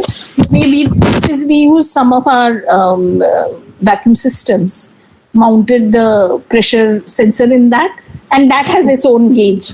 So we Okay. So a dead weight tester type kind of a system, which is already there for the pressure gauges. you can buy with pressure gauge. Okay. At that time we looked at it, but somehow we didn't ran out of money, so we didn't buy it. But it is possible to buy. Okay. Okay, ma'am. Thank you, ma'am. Ma'am, is there any calibration centers so that we can go there and we can calibrate our newly designed sensors? So, like in Palkad, there is one calibration lab. So, is there any facilities available? I don't know. In India, National NPL does a lot of National Physical Laboratories. NPL. Yeah, NPL does, Okay, actually, you can go there. but I don't know if they do pressure sensor. I have a feeling NAL might have National Aeronautics because Okay, Bangalore. Okay, they ma'am. use a lot of pressure sensors, so they may have. I'm sure ISC has because they are making this, doing this packaging and all. I'm sure they're calibrating them at the end. Ma'am, BITS Pilani is also having some kind of structures. They're also designing MEM sensors. Yeah, so for example, we all build some calibration in the lab, but if you want certification, right, Yeah. then you have to go to places like NPL and maybe NAL. Yeah. Okay. Any other questions? Okay. I think there are no questions. Okay. Thank you so much, ma'am. It's our pleasure to have you in our session. Thank you, ma'am. Okay, thank you. Bye.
How many participants for this course? Ma'am, we have limited up to 250. There were Okay, more than 250 okay. registrations, so we have limited up to 250. Okay, that And is great. That so is good. around 70 participants are regularly attending the program. Attending the course. That is good. Okay, okay, Yes, okay, okay. If 70 people are attending, that is worth of doing such, organizing such courses. Okay, okay, okay. Okay, so okay. Yes, ma'am. We'll wait Then for I just will- 2 minutes more. Okay. Yes, ma'am. Yeah. No problem. No problem. Okay. Okay. No.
Excuse me, ma'am.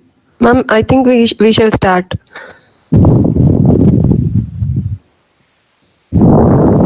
Okay. So we will start. Yes, ma'am.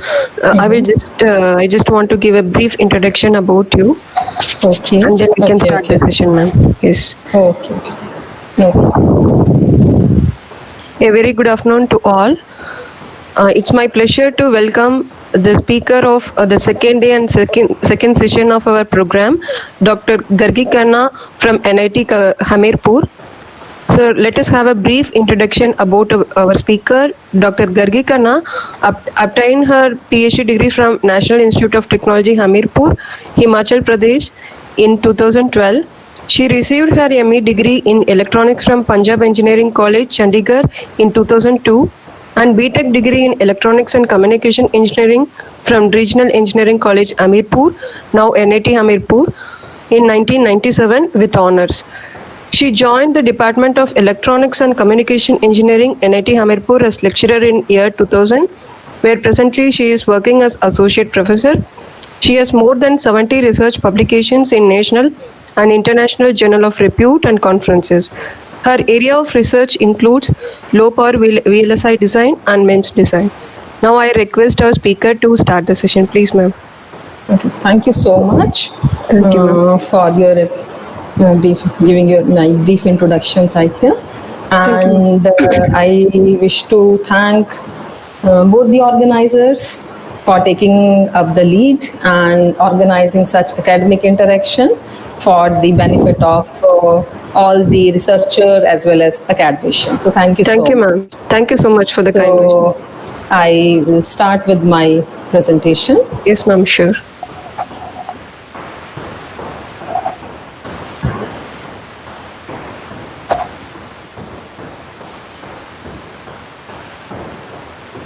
Okay, so dear participants, in this session, I will be discussing the MEMS devices for biomedical application. My focus will be, I will start with the brief introduction of MEMS, what are the advantage of MEMS, why we are going for MEMS devices, and then I will cover two biomedical application of the MEMS devices. Okay, so all of you are aware about the MEMS and the application of area of MEMS, because I think the instrumentation engineering, electronics engineering, mechanical engineering, everywhere we can look, we can see the importance of MEMS. So this MEMS is micro electromechanical system, and it is integration of mechanical element, sensor, actuator and electronics on a common substrate through microfabrication technology. The microfabrication technology, this microfabrication technology give us the role of electronics inside this MEMS field. So most of the MEMS device has transducer element either to sense or to actuate. So we require either a sensor or an actuator or both in the MEMS devices. Okay, so it is a combination of mechanical and electrical. Now, what are these microsystems? These microsystems are tiny, integrated, self-aware, stand-alone product based upon microfabrication. Then what it can do? It can sense, it can think, it can communicate, and it can act. So my microsystem can do many things than compared to a transducer. Transducer can also sense, but it cannot communicate. So the additional feature added with the transducer gives us this sensor technology.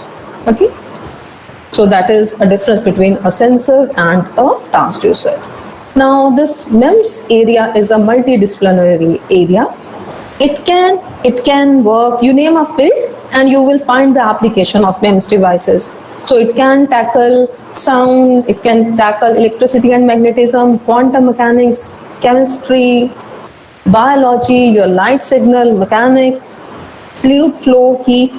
And if you look for the share of these MEMS devices, then in market, my 22% of the MEMS devices are optical MEMS, 3% share is only by RF MEMS, then inertial sensor 22%, all your automobile industry is using inertial sensor, then pressure sensor 11%, microfluidic sensor 27%, all drug delivery system, they are using this microfluidic sensor, other sensor 10%, and 5% of this is covered by the actuators.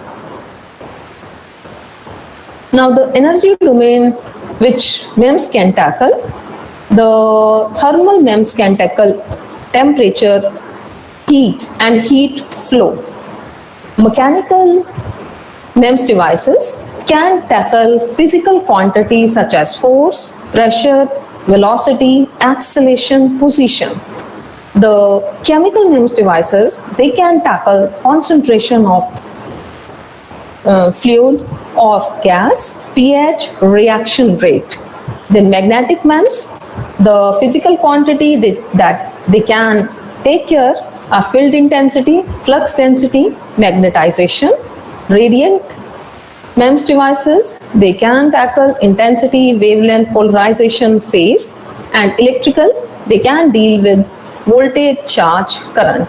My integrated circuit, they can only deal with the last portion, that is only electrical signals, voltage, charge and current. But the energy domain that can be taken care with the help of MEMS devices, that is a huge.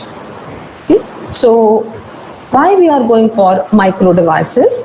The MEMS it is dealing with the devices having dimension of the order of 10 raised power minus 6. So what is the need of going for a very micro level devices? Why we are going for scaling? Why we want very small devices? Now the point is smaller is better. Why smaller is better? Little material for fabrication is required. Then if we are using a little material, then we are depleting very few resources. Okay, so it is less expensive than macro scale devices. Initially, the cost of research is more. Once we having the design, we are going for a batch fabrication process, and that reduces the overall cost of the device. Okay, so it provides us a potential for low cost production and potential for high level of integration. So that is the reason why we are saying smaller is better. Now, when we are going for this scaling means reducing the dimension. Then if we are reducing the dimension by a factor s, where s is less than 1, then what happened? What happened to the volume of the device? By all the dimension, they are reduced by some factor s, meaning my volume is also reduced by a factor of s cube. Then the surface area, that is also reduced by a factor, changed by a factor of s squared, volume by s cube, mass or weight, which is rho into v, it is again reduced by a factor of s cube, moment of inertia reduced, changed by a factor of s5, torque changed by a factor of s4, meaning all the quantities associated with the system, that is reduced by factor raised to power s, by factor s raised to power some quantity depending upon what are the dimension on which that physical quantity is dependent. Now, if we consider the forces available or given in the nature, then force due to surface tension, that is also scaling by a factor of s. Force due to electrostatic, that is reduced by a factor of s square. The force due to magnetic forces, that reduces by a factor of s cube, and gravitational forces scales by a factor of s4, meaning with the scaling, all the dimension, all the forces which are available in the nature, which we cannot control, because we cannot control gravity force, that will be automatically present. Mass hai, we will have a gravitational force.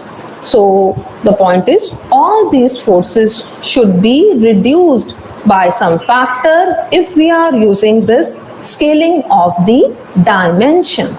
Now, what is the advantage of having a reduced potential energy, reduced gravitational energy? Now look, we have seen that the gravitational potential energy is reduced by S4. It is simply m1, m2 divided by r square. So m changed by s cube, m1, m2 s cube divided by s square. So we will get a factor S4.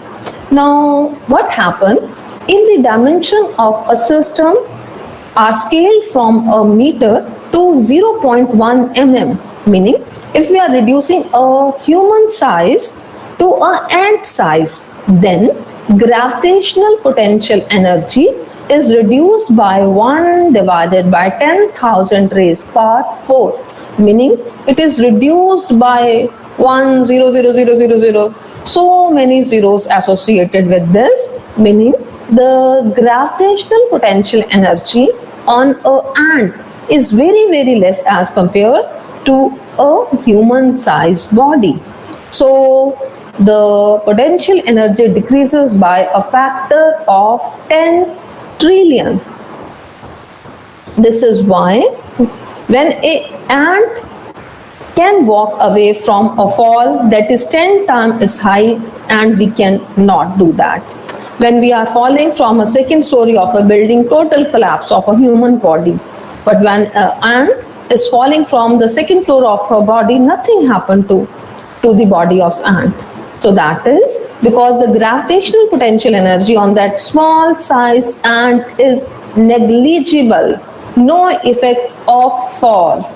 Meaning if we are designing very, very tiny devices, then the gravitational energy is not at all, it cannot play any role in altering its function. So that is the advantage of going for a scaling. Then second example where we can look for the advantage of small size. Now, if you can look this small water bug, the weight of this water bug scales as the volume reduces by a factor S cube. Okay, while the forces required to support, if I want to, or if this bug want to walk on this fluid surface, then it require the surface tension on the surface should be able to hold its weight. Okay, so the point is, when we are reducing the volume of this water, or when we are studying this small water bug, meaning the volume is reduced by S cube, while the forces used to support the bug scale as the surface tension and times multiplied by the distance between the foot of this water bug. So what happened with the scaling, the size is reducing, but the surface tension, that is not reducing to a larger extent. So this 2 mm size bug is able to walk on the surface of a fluid, meaning if I want to design a robot that can walk on the surface of water, meaning I must design a robot of this small size. Okay, so that is the advantage of using a very small dimension. Now, another example where this small size can play a lot many advantage is, we are using a glass of water. Now, when we are using a glass of water and we are turning it, water spills out. Or we are having a glass of water, completely filled glass of water, and we are moving. The water will come out, it will spill out, and that is under the action of gravity. Okay, so gravity is volume parameter, and the surface tension, that is area parameter. Okay, for ordinary glass, gravity is order of magnitude larger than surface tension. So my water that spills out. Now for a micro size glass, it is difficult to get the water out even if you shake it. Okay, so even we are shaking that very micro sized glass, my water will not spill out. So there is no need to consider the gravity in micro devices. And this micro sized glasses, they are used to hold the ink in printers. There we are using these micro sized glasses to hold the ink. Okay, so that is, there is no need to consider gravity in micro devices. Okay, so that is why we are discussing the forces and their effect with scaling. Okay, so now this benefit of microfabricated component, they are small size, lightweight, entry cost, we are using a term entry cost. Initial research cost is huge. When we are using very small size devices, in that case we require very low power, fast in operation, response time is very, very good, very sensitive, failure rate is less, and integrate storage with computation. You can get a complete system on a chip, and we can have processing unit, RAM, non-volatile storage on a single unit, and we can have many new portable applications with the help of these devices. So good things do come in small packages. Now, MEMS fabrication. Now, primarily we are using all the techniques which are used for the integrated circuit. fabrication, we are using all those techniques, but we are using additional micro machining techniques so that allow batch fabrication, and we can have direct sensor, processor, actuator integration on a wafer. So this is the fabricated MEMS device on a single wafer batch fabrication, and that allow us reduced cost of the devices. Okay, now MEMS fabrication, we are using your substrate. The most common used substrate is silicon. Then we are using silicon carbide, indium phosphide. We are using your glass. We are using, so in case of a MEMS devices, the material which we are using ceramic, we are using polymer. Okay, so a large variety of materials are used for the fabrication of MEMS devices. The technique, we are using bulk micro machining. Bulk micro machining meaning whatever we want to fabricate, that is fabricated inside the substrate. Whatever we want to fabricate, that is fabricated inside this substrate. So in this case, we have to take out the material depending upon shape that we want to embed. So etching is the base of bulk micro machining. We are doing wet etching. In wet etching, we are going for isotropic, anisotropic type of etching. We are using dry etching, plasma etching, or reactive etching. A variety of etching. Etching is the base of bulk micro machining. Whatever is fabricated, that is fabricated inside the substrate. Then we are having surface micro machining. In surface micro machining, we are using the substrate just to give us support. Whatever we want to fabricate, that is deposited on the surface of the substrate. So it is based upon deposition techniques. Surface micro machining, the base is deposition. Deposit various surface structural material, sacrificial material, and then we are using all lithography techniques, and we are creating a structure on the substrate surface. Okay, but with the help of this surface micro machining or bulk micro machining, we are not able to get a huge aspect ratio. The vertical height with the help of these micro machining technique is you cannot go for a large vertical dimension. So if I want to get a huge aspect ratio, I have to use another technique known as a micro foaming technique. It is just like electroplating technique known as Liga technique, and the differences, if we want to go for a huge aspect ratio, then we are using this. That is not possible either with the help of bulk or with the help of surface. So we are preferring microfoaming or Liga technique. Okay, so these are the MEMS fabrication techniques. Now, what are bio-MEMS devices? Now, bio-MEMS devices, we can characterize bio-MEMS in three fields: diagnostic field, pharmaceutical fields, and medical devices. Pharmaceutical field, we are having biochip, microfluidic system, dispensing technique, and screening disposals. In diagnostics, biochip, fluidic system, chemical and biochemical sensor, monitoring system, and self-testing product.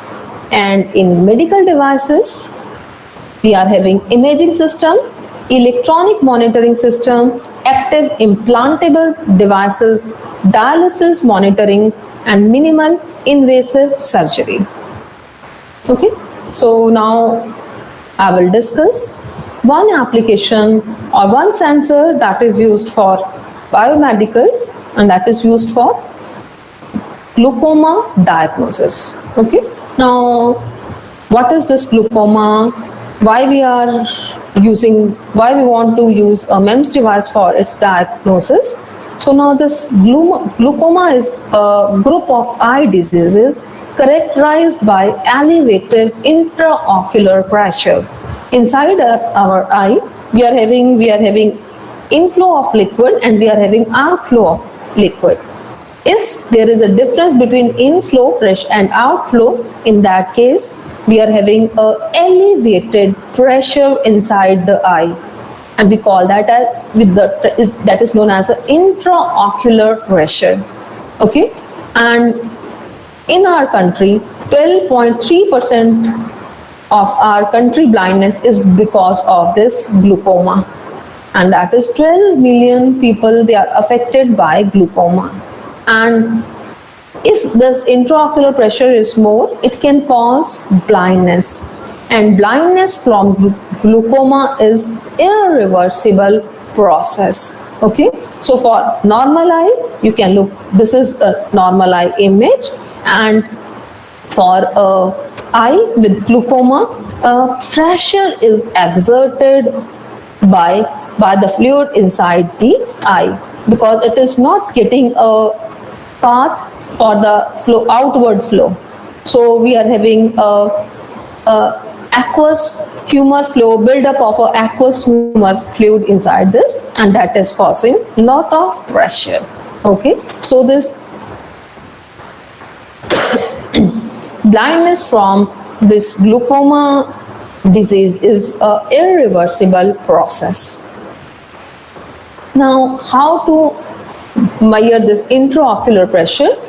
Now, this IOP is the pressure exerted by ocular fluid called aqueous humor that fills the anterior chamber of the eye.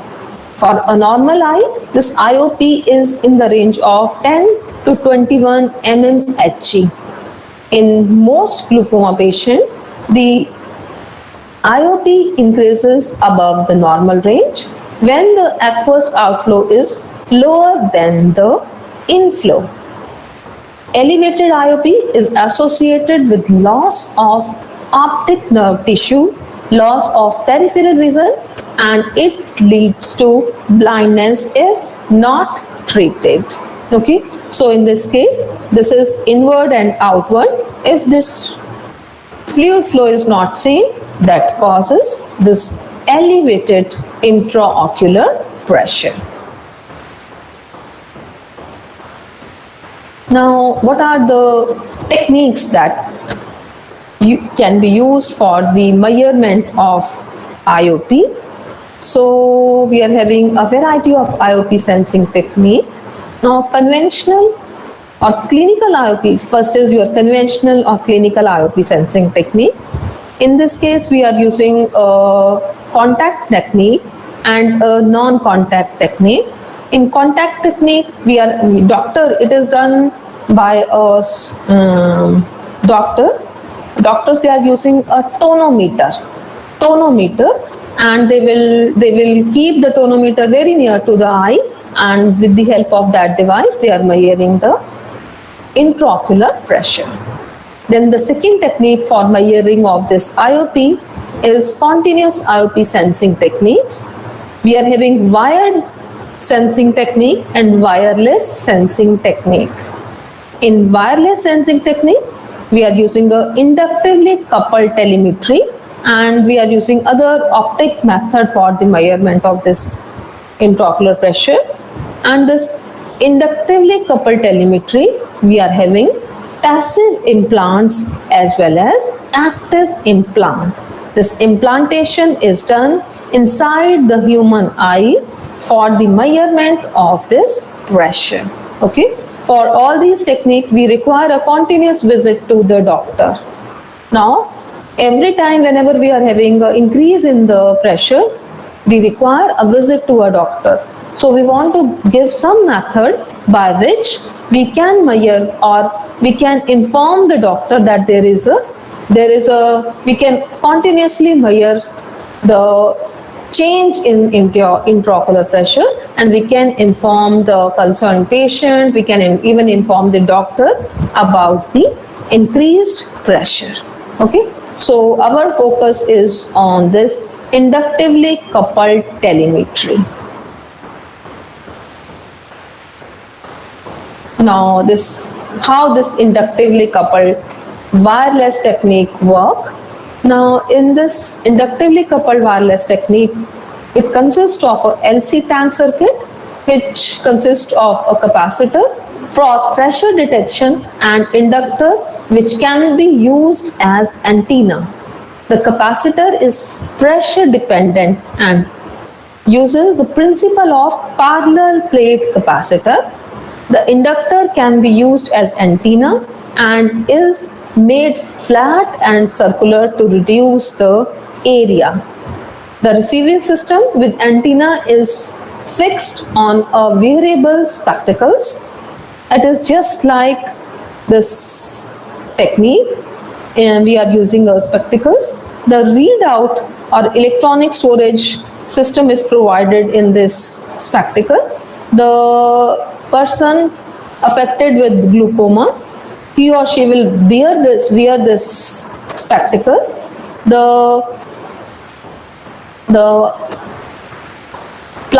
Implanted this tank circuit, it is inside the human eye.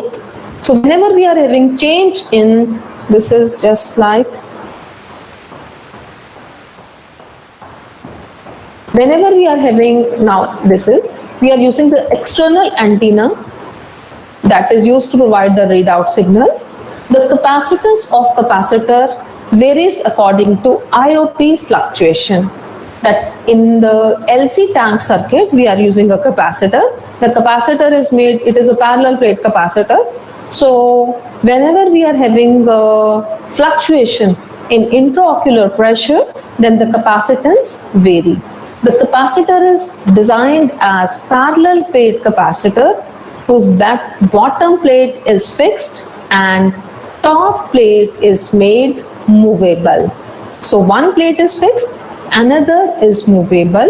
So whenever we are applying pressure on the top plate, distance between parallel plate decreases and capacitance increases. So basic working principle, if we are using a fixed back plate, it is a movable. This external pressure is exerted by the fluid. So whenever we are having more pressure, it will be movement of this diaphragm will be more.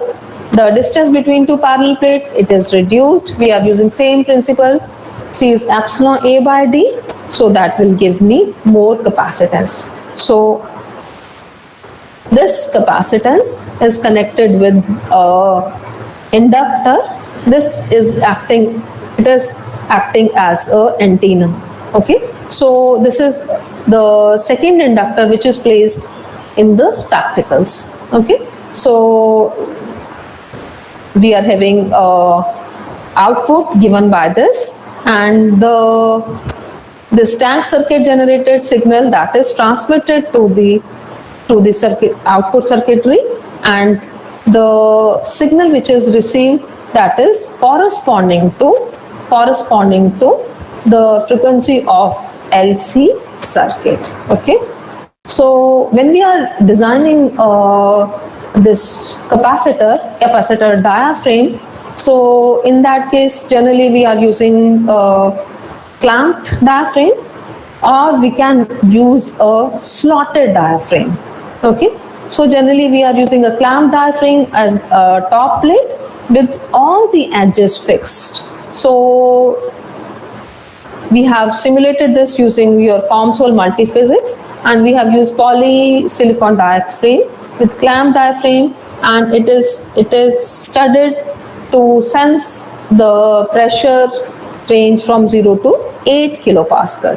8 kilopascal is approximately 60 mmHg. So whenever we are, for a normal human eye, the range of intraocular pressure is 10 mmHg to 21 mmHg, and the maximum pressure that can build inside the eye is 60 mmHg, which is very dangerous. Okay, so we have simulated the diaphragm to study the complete pressure range. Now the In this sensor, the back plate or parallel plate capacitor is used.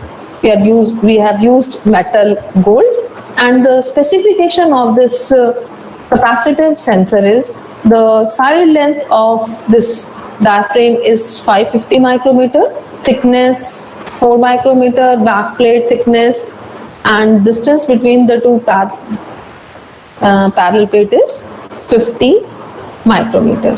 Okay, so we have simulated a square diaphragm as well as a circular diaphragm. Now, instead of using a totally clamped diaphragm, we have also gone for we have used a slotted diaphragm. It is not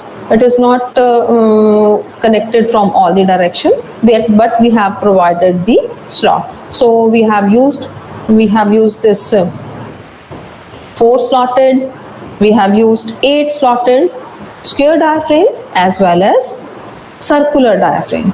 So by using COMSOL, we have obtained the result. So this is stress distribution of clamped 8 slotted and 4 slotted square diaphragm. So it is giving us how the distribution of stress is occurring on the application of pressure. Okay? So this is the stress distribution for circular clamped 8 slotted and 4 slotted circular diaphragm. Okay, and if we compare the square and circular diaphragm, then we have seen that the displacement and the capacitance obtained is best obtained for 4 slotted edge. Okay, this is the displacement, this is displacement sensitivity, displacement micrometer per Pascal, this is the capacitance obtained in femtofarad, and this is capacitance sensitivity. Okay, so we have seen that the maximum displacement is with a 4 slotted edge square diaphragm, and we have chosen this as the design of a base of our pressure sensor, capacitive pressure sensor. Okay, so you can see it provides us highest capacitive sensitivity, capacitance 71.92 femtofarad, and this is the displacement sensitivity. It will not provide you a huge value of capacitance. The capacitance value will be almost same. Capacitance value will be same because the distance between two parallel plate fixed and the top plate, that is not changed, and the distance is not changed, the area of plate is not changed, only the portion with which it is attached to the side wall, that is altered in the design. So we have used 8 slotted, 4 slotted. So 4 slotted square provide us, it gives us maximum displacement and it provide us good sensitivity, capacitive sensitivity. Okay. Now, when we are designing a pressure sensor, a capacitive pressure sensor, we always need a source of supply. We always need a source of supply because whenever we want to sense the variation, so we must give a constant supply source. So any variation in that signal or any variation in that DC is transmitted as a variation of pressure. So meaning we require a source of power in your capacitive pressure sensor, and we are designing this to implant inside the human eye. Okay, so in this case the point is, every time when the battery gets discharged, we have to again add that battery. Okay, so that require again surgery, or that requires some device by which we can recharge the battery. So the point is, again in this case we want to give some modification so that we can go for battery less design. So for capacitance to exist in between two parallel plates, electric field should exist in between the plates. Okay, usually potential difference between plates can be created with the help of battery, but use of battery gives some problem. Occupy more space, which wastes silicon estate. Power available in nature is very less compared to the requirement, and the life of the sensor, it is dependent upon the life of battery, meaning the life of sensor is controlled by the battery life. Okay, so we don't want that. So we have given one solution. We are going for Teflon coating of the parallel plate capacitor. Now Teflon, it is polytetrafluoroethylene. It is a special polymer with very high electronic affinity of the order 190 nanocoulomb per joule. The electron affinity is the property to hold electrons tightly. When charges are implanted in Teflon while fabrication, it holds the charge and acts as a permanent charge source. So in our design of square 4-slotted diaphragm, it is coated with thin film of Teflon to avoid the need or the use of battery. So this polytetrafluoroethylene, because of its very high electron affinity, it will hold the electrons once deposited on the surface of the diaphragm of our top electrode of the capacitor. Okay, now again the capacitance obtained by this parallel plate capacitor is less, so we want to enhance that capacitance. So the solution is the capacitance of this pressure sensor can be enhanced by adding COM structure to the diaphragm. In the COM structure, capacitance exists in between the COM. So instead of using a parallel diaphragm, we are using a COM structure, and these capacitance appear in parallel to each other.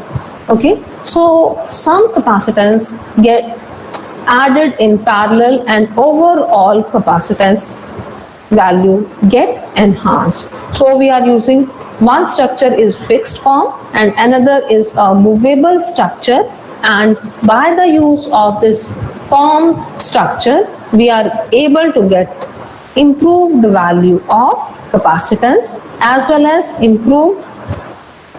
So this is COM structure, and here we are having multiple formation of the capacitance, and that gives us an enhanced value of the capacitance. Okay, so COM structure on bottom plate, COM structure on the top plate, and COM attached to the diaphragm. Okay, so this is deformation of a 4-slotted COM edge COM diaphragm with Teflon coating. When pressure is applied, the COM attached to the bottom plate are fixed, while the COM attached to the top plates, they are moved. Okay, and with the help of this polysilicon and Teflon coated diaphragm, you can see the displacement sensitivity is 3.8182 10 raised to minus 3. It is 3.123 into 10 raised to minus 3. With the help of Teflon coating, we are getting approximately same displacement sensitivity, and the capacitance obtained here is high, 2.23 picofarad, and in the previous case we have seen it as in femtofarad. Okay, hence by the use of this 4-slotted Teflon coated COM IOP sensor, a high sensitive battery-less IOP diagnostic sensor is achieved, which help to measure IOP value for the better treatment of glaucoma without use of additional power supply. So this MEMS sensor, this MEMS pressure sensor, it will continuously measure the intraocular pressure sensor. Whenever it has received any huge value of pressure, my capacitance value will change, LC tank circuit will work, it will transmit some frequency that is received by the receiver, that is on the spectacles of the patient, and that signal given to the spectacles, and through that readout circuitry, it is given to the information is given to the patient about the enhanced pressure. So it is a continuous measurement of the pressure. Okay, so it gives us a clear-cut idea that there is no need to move to the doctor every time whenever the patient is having any inconvenience. Okay, so that is the advantage of using this implantable intraocular pressure sensor. Now the second MEMS device which I would like to discuss is MEMS-based implantable microphone for hearing application. For hearing aid, we are using these MEMS devices, and in hearing aid, we are having two types of hearing aid. One is your conventional hearing aid, and the second is implantable hearing aid. In implantable, we are having semi-implantable hearing aid and fully implantable hearing aid. And basic working principle is, in this case, we are using a microphone sensor, and it is provided the power management and control unit. We are providing the signal to this, and we are using a interface electronics. Okay, this microphone is sensing the voice, and it is converting that voice into electrical, given to the processor to a simulator, and this simulator will simulate the cochlea, and then cochlea will communicate with the brain, and then brain is able to perceive the voice signal. Okay, and in implantable devices, in order to manage the power, we are using RF coils. That is to charge it again and again, we are using this RF coil. On the working principle, in this, it is based upon capacitive accelerometer. In previous MEMS device, we have used capacitive pressure sensor. In this, we are using capacitive accelerometer as a microphone. Again, we are using a COM structure that we have used in previous case, but the changes is, in this case, we are using a proof mass. COMs are attached to this. Then we are using an anchor, and my fixed COMs, they are attached with this anchor. Okay, so in this case, this portion, proof mass, and all the COMs attached to the proof mass, they are movable. So under external acceleration, the proof mass and movable finger move along the direction of body force. So this movement of this proof mass is done in this direction, and the fixed COM remain stationary. Meaning जो anchor के साथ connected हैं, all the COMs attached with the anchor, they will remain stationary. This movement changes the capacitance between the fixed and movable finger, which is measured using electronic circuitry. So again, it is acceleration converted into capacitance, and readout circuitry will be for reading out this change in capacitance. Okay, so when we are designing it for hearing device, then we are having huge constraints associated with this. The constraint is on the total packaged mass, Now, if we want to go for a implantable hearing aid, then total package mass of sensing system need to be kept below 20 milligram, very very small, and the area of the package sensor should be very small. If the size of the umbo tip is typically between 1.5 to 2 mm, so size should be in between this, and the overall prototype microsystem should exhibit a package dimension less than 3.5 mm cross 6.5 mm, less than 1 centimeter cross 1 centimeter. So we require very light weight and very small size of the sensor. Okay, so the design constraint that need to be followed are: the width of the sensor should be less than 1 mm, the length of the sensor should be less than equal to 1 mm, total mass of the sensor 20 milligram, the resonant frequency of the sensor should be greater than 10,000 hertz. My device, it is sensing the frequency, so we want that no resonance phenomena should occur inside the device. So we are keeping a constraint that the resonant frequency of the sensor should be greater than equal to 10,000 hertz. It will give us that whenever it is receiving a human voice, no resonance should occur. Okay, so in this case we are using a spring structure, we are using a number of fingers, and we are using a proof mass. Okay, number of fingers on each side of proof mass in this design we have kept 59, depending upon the constraint by the fabrication technology. Okay, so we have, again, in order to enhance the performance of this capacitive accelerometer, we have modified the design, and in this case, in modified design, we have used a micro lever structure along with the proof mass, comb, and we have used this micro lever structure. This is whenever it will sense any pressure of sound signal, it will move along this direction. So under external acceleration, the proof mass is displaced along the same axis. The amplified motion is transferred to the output, and the comb finger stage measure the output. So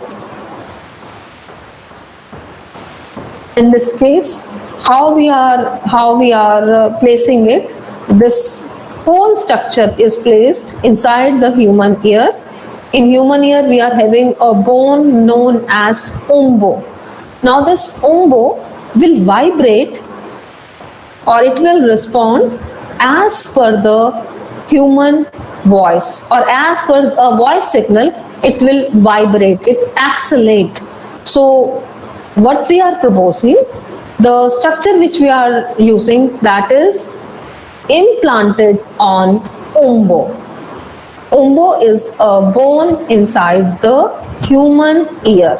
So whenever we are having a sound signal, umbo will vibrate, and this whole device, it is implanted on the umbo, so it will sense the acceleration by umbo, and then the acceleration, it is given in terms of change in capacitance. Okay, so the simulation setup, we have used length of proof mass 130 micrometer, the width, the length of sensing finger, width of sensing finger is very small, 2 micrometer. Gap between the finger, we will not keep same gap. If we are using, we have done a very thorough simulation study of this. If we keep the gap between the finger equal, then the output analyzed the sensitivity we are getting very, very poor. So this gap is providing us a optimum output. Length of this spring beam, we are using 207 micrometer. So these are the dimension associated with the geometry of this capacitive accelerometer. Okay, so total number of fingers are 276 on each side of proof mass. The thickness of device is 25 micrometer, and the dimension are chosen so as to keep resonant frequency close to 10,000 hertz. Okay, and what is the minimum dimension that we can use? That is limited by the fabrication constraints. Okay, and the maximum umbo acceleration inside the eye is 1g. Okay, so now the results which we have obtained, we have given an analytical model, we have used simulation, and we have used a Simulink simulation, and we have seen that the design has given us a very good agreement between the analytical model, COMSOL simulation value, and this Simulink value. So the design is optimum for sensing the voice signal. Okay. Now the fabrication of device, we have fabricated this device in the labs of IRC Bangalore. So in this case, first is we have to prepare the mask, and the mask contain the device with feature size 3 micron and 5 micron, and mask to include the area to be etched from the backside to for the release of the structure. Okay, and mask cleaning is performed with the help of Piranha solution. Okay, so first is this wafer cleaning in wet etch way. In this case, we have used a 4-inch wafer with device layer thickness of 20 micron. We have used a box thickness of 1 micron, and handle silicon thickness of 400 micron is taken. It is cleaned with a RCA solution for 10 minutes at 75 degree. This RCA solution consists of H2O, H2O2 and NH4OH in the ratio of 5:1:1, and the wafer is dipped in the HF solution. Okay, now this RCA2 solution is used for 10 minutes at 75 degree, and this solution it is a acidic solution. Okay, so it is buffered with the water, hydrochloric acid buffered with water, and again the buffer is dipped in hydrofluoric acid. Okay, so whenever we want to get a very, very smooth surfaces, then the acidic etching, isotropic etching, it always provides us a very clean surfaces. Anisotropic etching, it doesn't give us clean surfaces. So whenever we have a requirement of very clean surfaces, then we always prefer isotropic wet etching. Okay, then we have to grow oxide layer of 1 micron on the top and bottom side of the wafer. The pyrogenic process is carried out for approximately 5 hours to grow an oxide layer of 1 micron on top and bottom surfaces. Okay, the process is performed at 1000 degree, and the gases used are hydrogen and oxygen. Okay, now we are using lithography for device patterning with mask 1, and in this case the clean wafer is spin coated with negative photoresist. We are rotating it at 4000 rpm for 40 seconds to get very, very uniform layer of negative photoresist, and then we are doing soft baking at 110 degree for 1 minute on a hot plate. Okay, then it is exposed to ultraviolet light in the mask aligner, and dose used is 65 megajoule per centimeter square, and the contact mode is vacuum plus hand. Okay.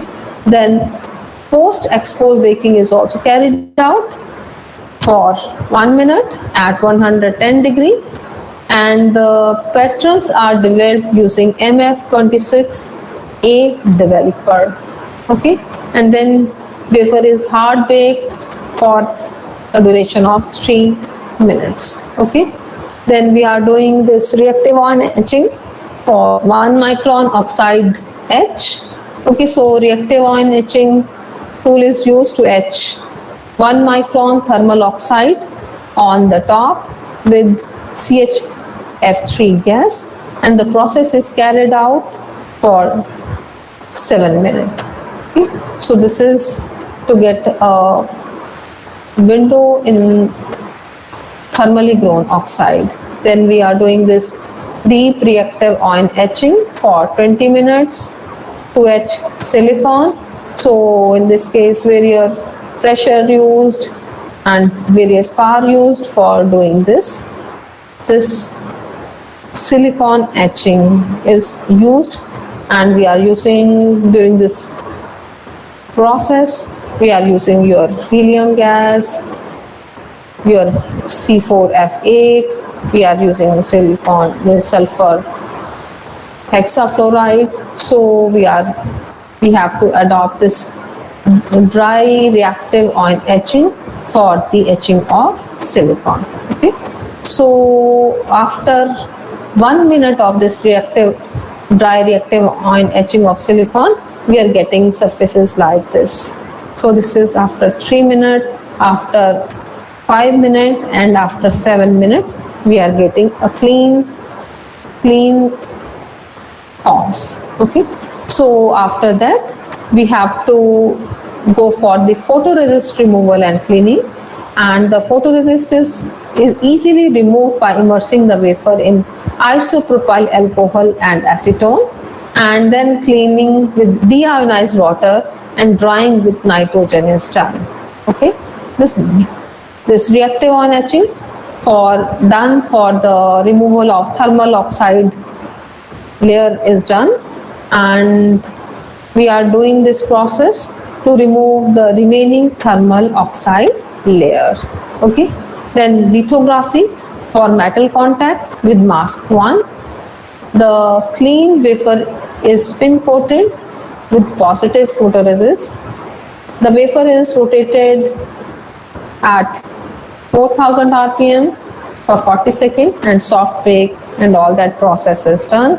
So for metal, for the growth of metal contact, we are following some process. Okay, so again we are growing nickel gold deposition, so that contact formation is done, and we have obtained a structure like this. Okay, so this is the SEM image of the fabricated sample. Okay, so the conclusion is the research work is only a design attempt of a MEMS capacitive extrometer for its possible application in an implantable biomedical devices, and the design could be actually implanted as a microphone for fully implantable hearing application. With successful fabrication, proper biocompatible packaging and testing of the device with field trials under the approval of relevant medical authorities and specialists that is required, and various challenges on the way to realize a fully functional device with improved speech, intelligibility, wide dynamic range compression, directionality, and frequency lowering and noise reduction can be addressed by employing sophisticated digital signal processing technique. So many issues they are associated with the actual implementation. Okay, we have not worked on the feedback process by the body on the this accelerometer design. Okay, because human body, it will give a feedback to the MEMS device. So the effect, whenever we are chewing the food, it will create a lot of noise. Okay, when we are doing anything, that feedback signal will affect the working of this implantable microphone devices. So that is again a area that need to be tackled for actual implementation of this circuitry. Okay, so in this case we require so many other we require dynamic range compression. Directionality is also, because our human, it is able to distinguish from which direction the voice is coming. Okay, so if we are designing an implantable device, then my device must be able to distinguish between human voices. It must be able to find out the direction from which the voice is coming. Okay, so noises cancellation should be also adopted in this implementation of this implantable MEMS device. Okay, so many practical issues are associated, and then again we have to go for the packaging of the device. And if we want to make a self-sustained, self-autonomous hearing aid, then we have to take care of the arrangement of energy, because every time we are charging it with the help of some battery. So whenever the battery discharges, again we have to go for the replacement or charging of the battery. So that is a big issue. So the challenge is, add some energy harvesting or add some coil mechanism so that you can do the charging from a distance. Wireless charging should be possible with the help within this implantable hearing aid. Okay, so that are few challenges associated with this. So MEMS are really necessary, still in the nascent stage to be applied commercially, and research in this area is important, and this is probably the future of biomedical industry. Okay, so this is all about my lecture, and these are the few reference you people can go for. Okay, so thank you so much for patient hearing. Thank you, ma'am. Thank you for sharing your valuable time and knowledge. Now the session is open for questions. The participants, you can ask any questions if you have.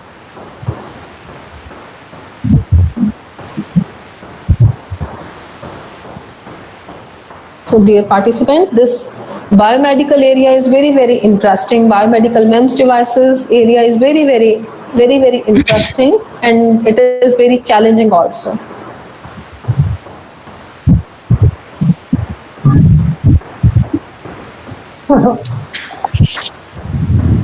Okay, so if you have any question.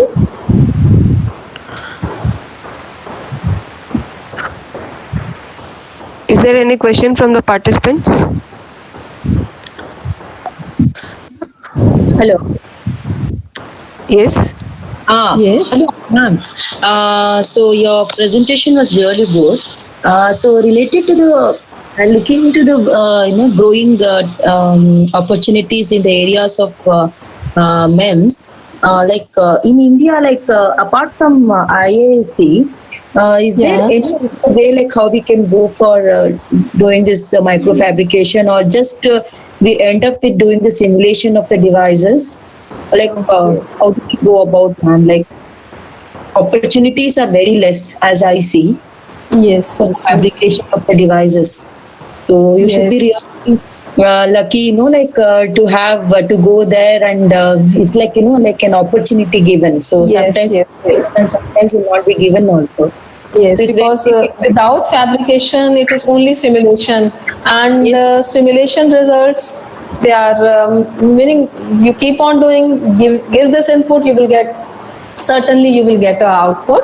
Yeah, But because- when we are able to get a physical device, that gives us immense satisfaction. So HCL immense- Mohali, yeah, that Yes. satisfaction is also there, and we can also find out after applying in some particular application pros and cons of that yes, particular yes. Because real scenario. Here we go with simulation with some prediction and mathematical equations and something like that. But Yes. practically speaking, it will be something else. So like that, we can find out what are the drawbacks of that particular device. So now what I see is the facilities in India is very very minimal, ma'am. Like even though the opportunities are more and many people are coming with tremendous amount of idea and everything, Yes. so opportunity is very less. Very less, and that is a limitation, because it is very difficult to create the facility. That is a very very costly facility, and but SCL Mohali, it is providing the facility for MEMS implementation, and even IIT Bombay and ISC Bangalore, they give us the opportunity. They invite project every year, and you can submit your project proposal, then they will invite you for the fabrication. So every year they will give you the opportunity Okay. for the fabrication. So you can submit your proposal, they will analyze your proposal, you can submit your simulation results, and they will allow you to work in their lab, and they will help you for this fabrication as well as for the characterization.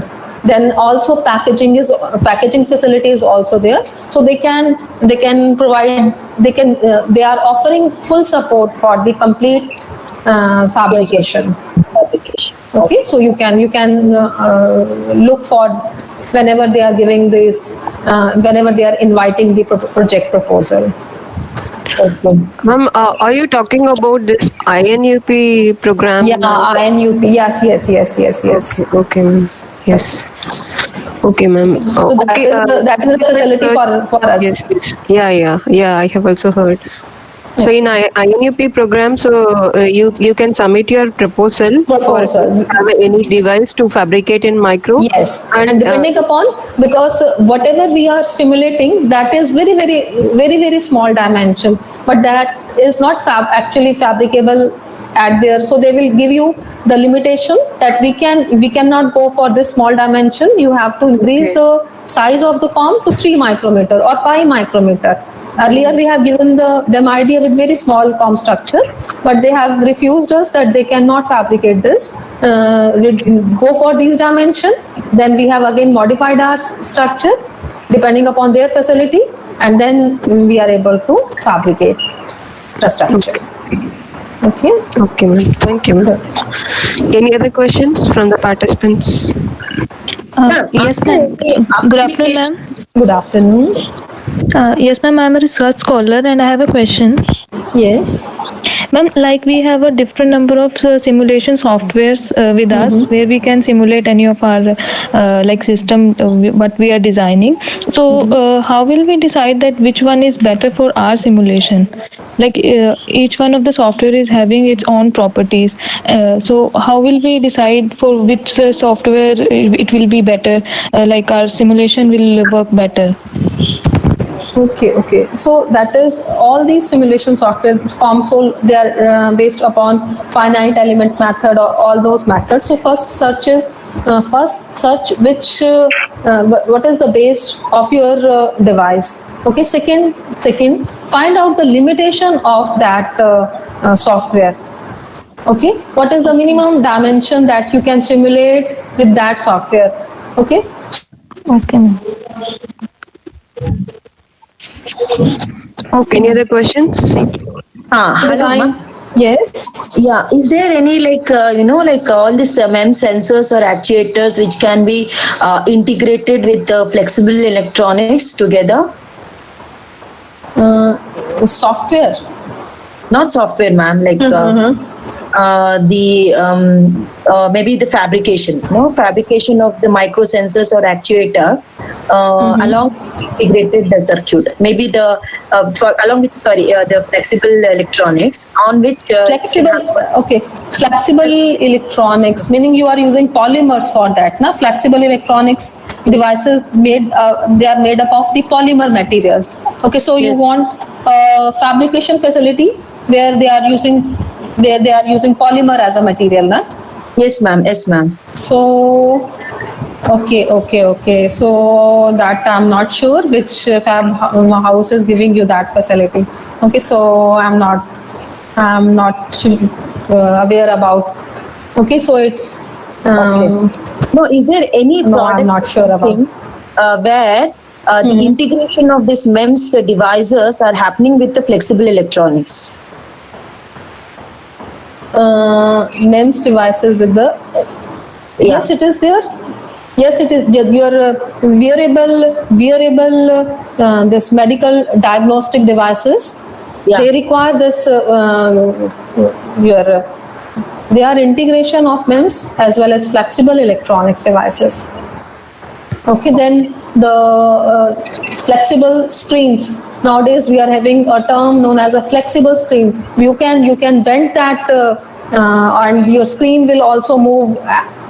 So that flexible screen is also an example of MEMS integrated with electronics. Okay. Thank you.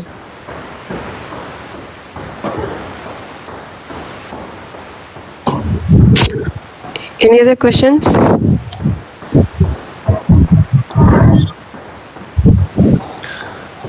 I think if there is no questions, so we can wind up our session. So thank you so much, ma'am. Thank you for your nice presentation.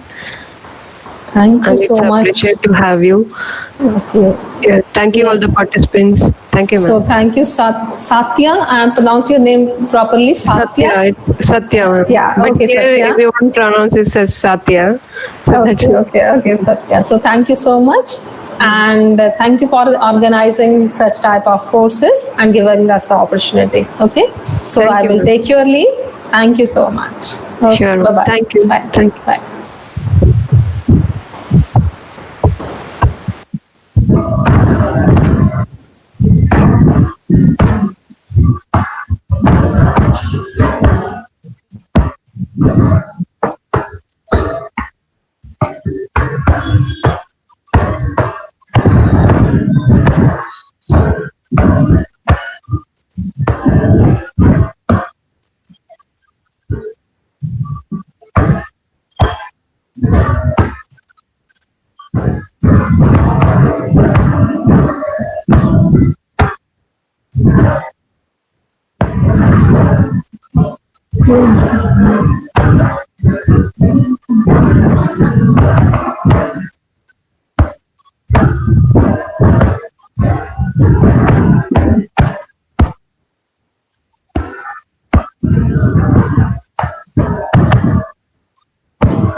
Hello, sir. Manish, sir. Hello. Hello, sir. Manish, sir.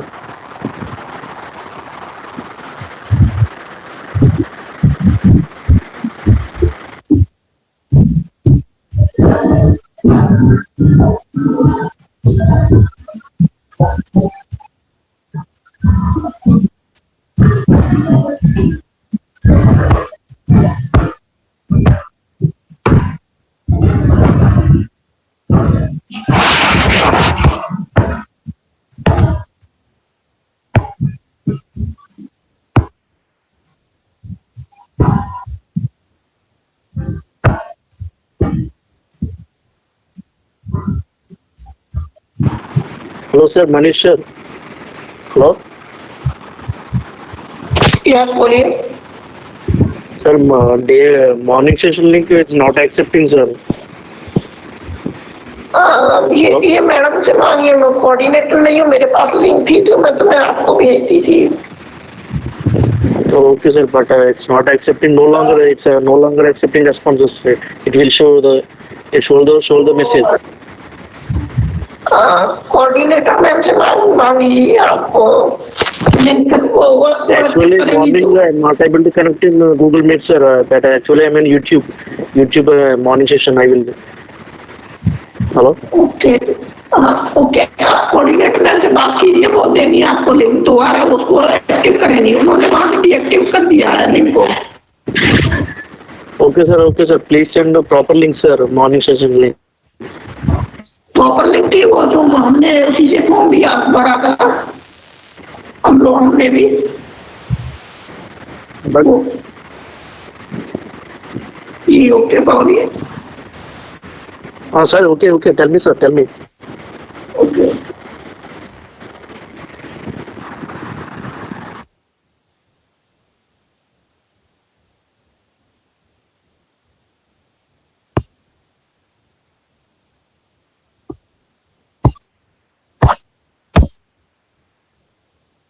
Hello.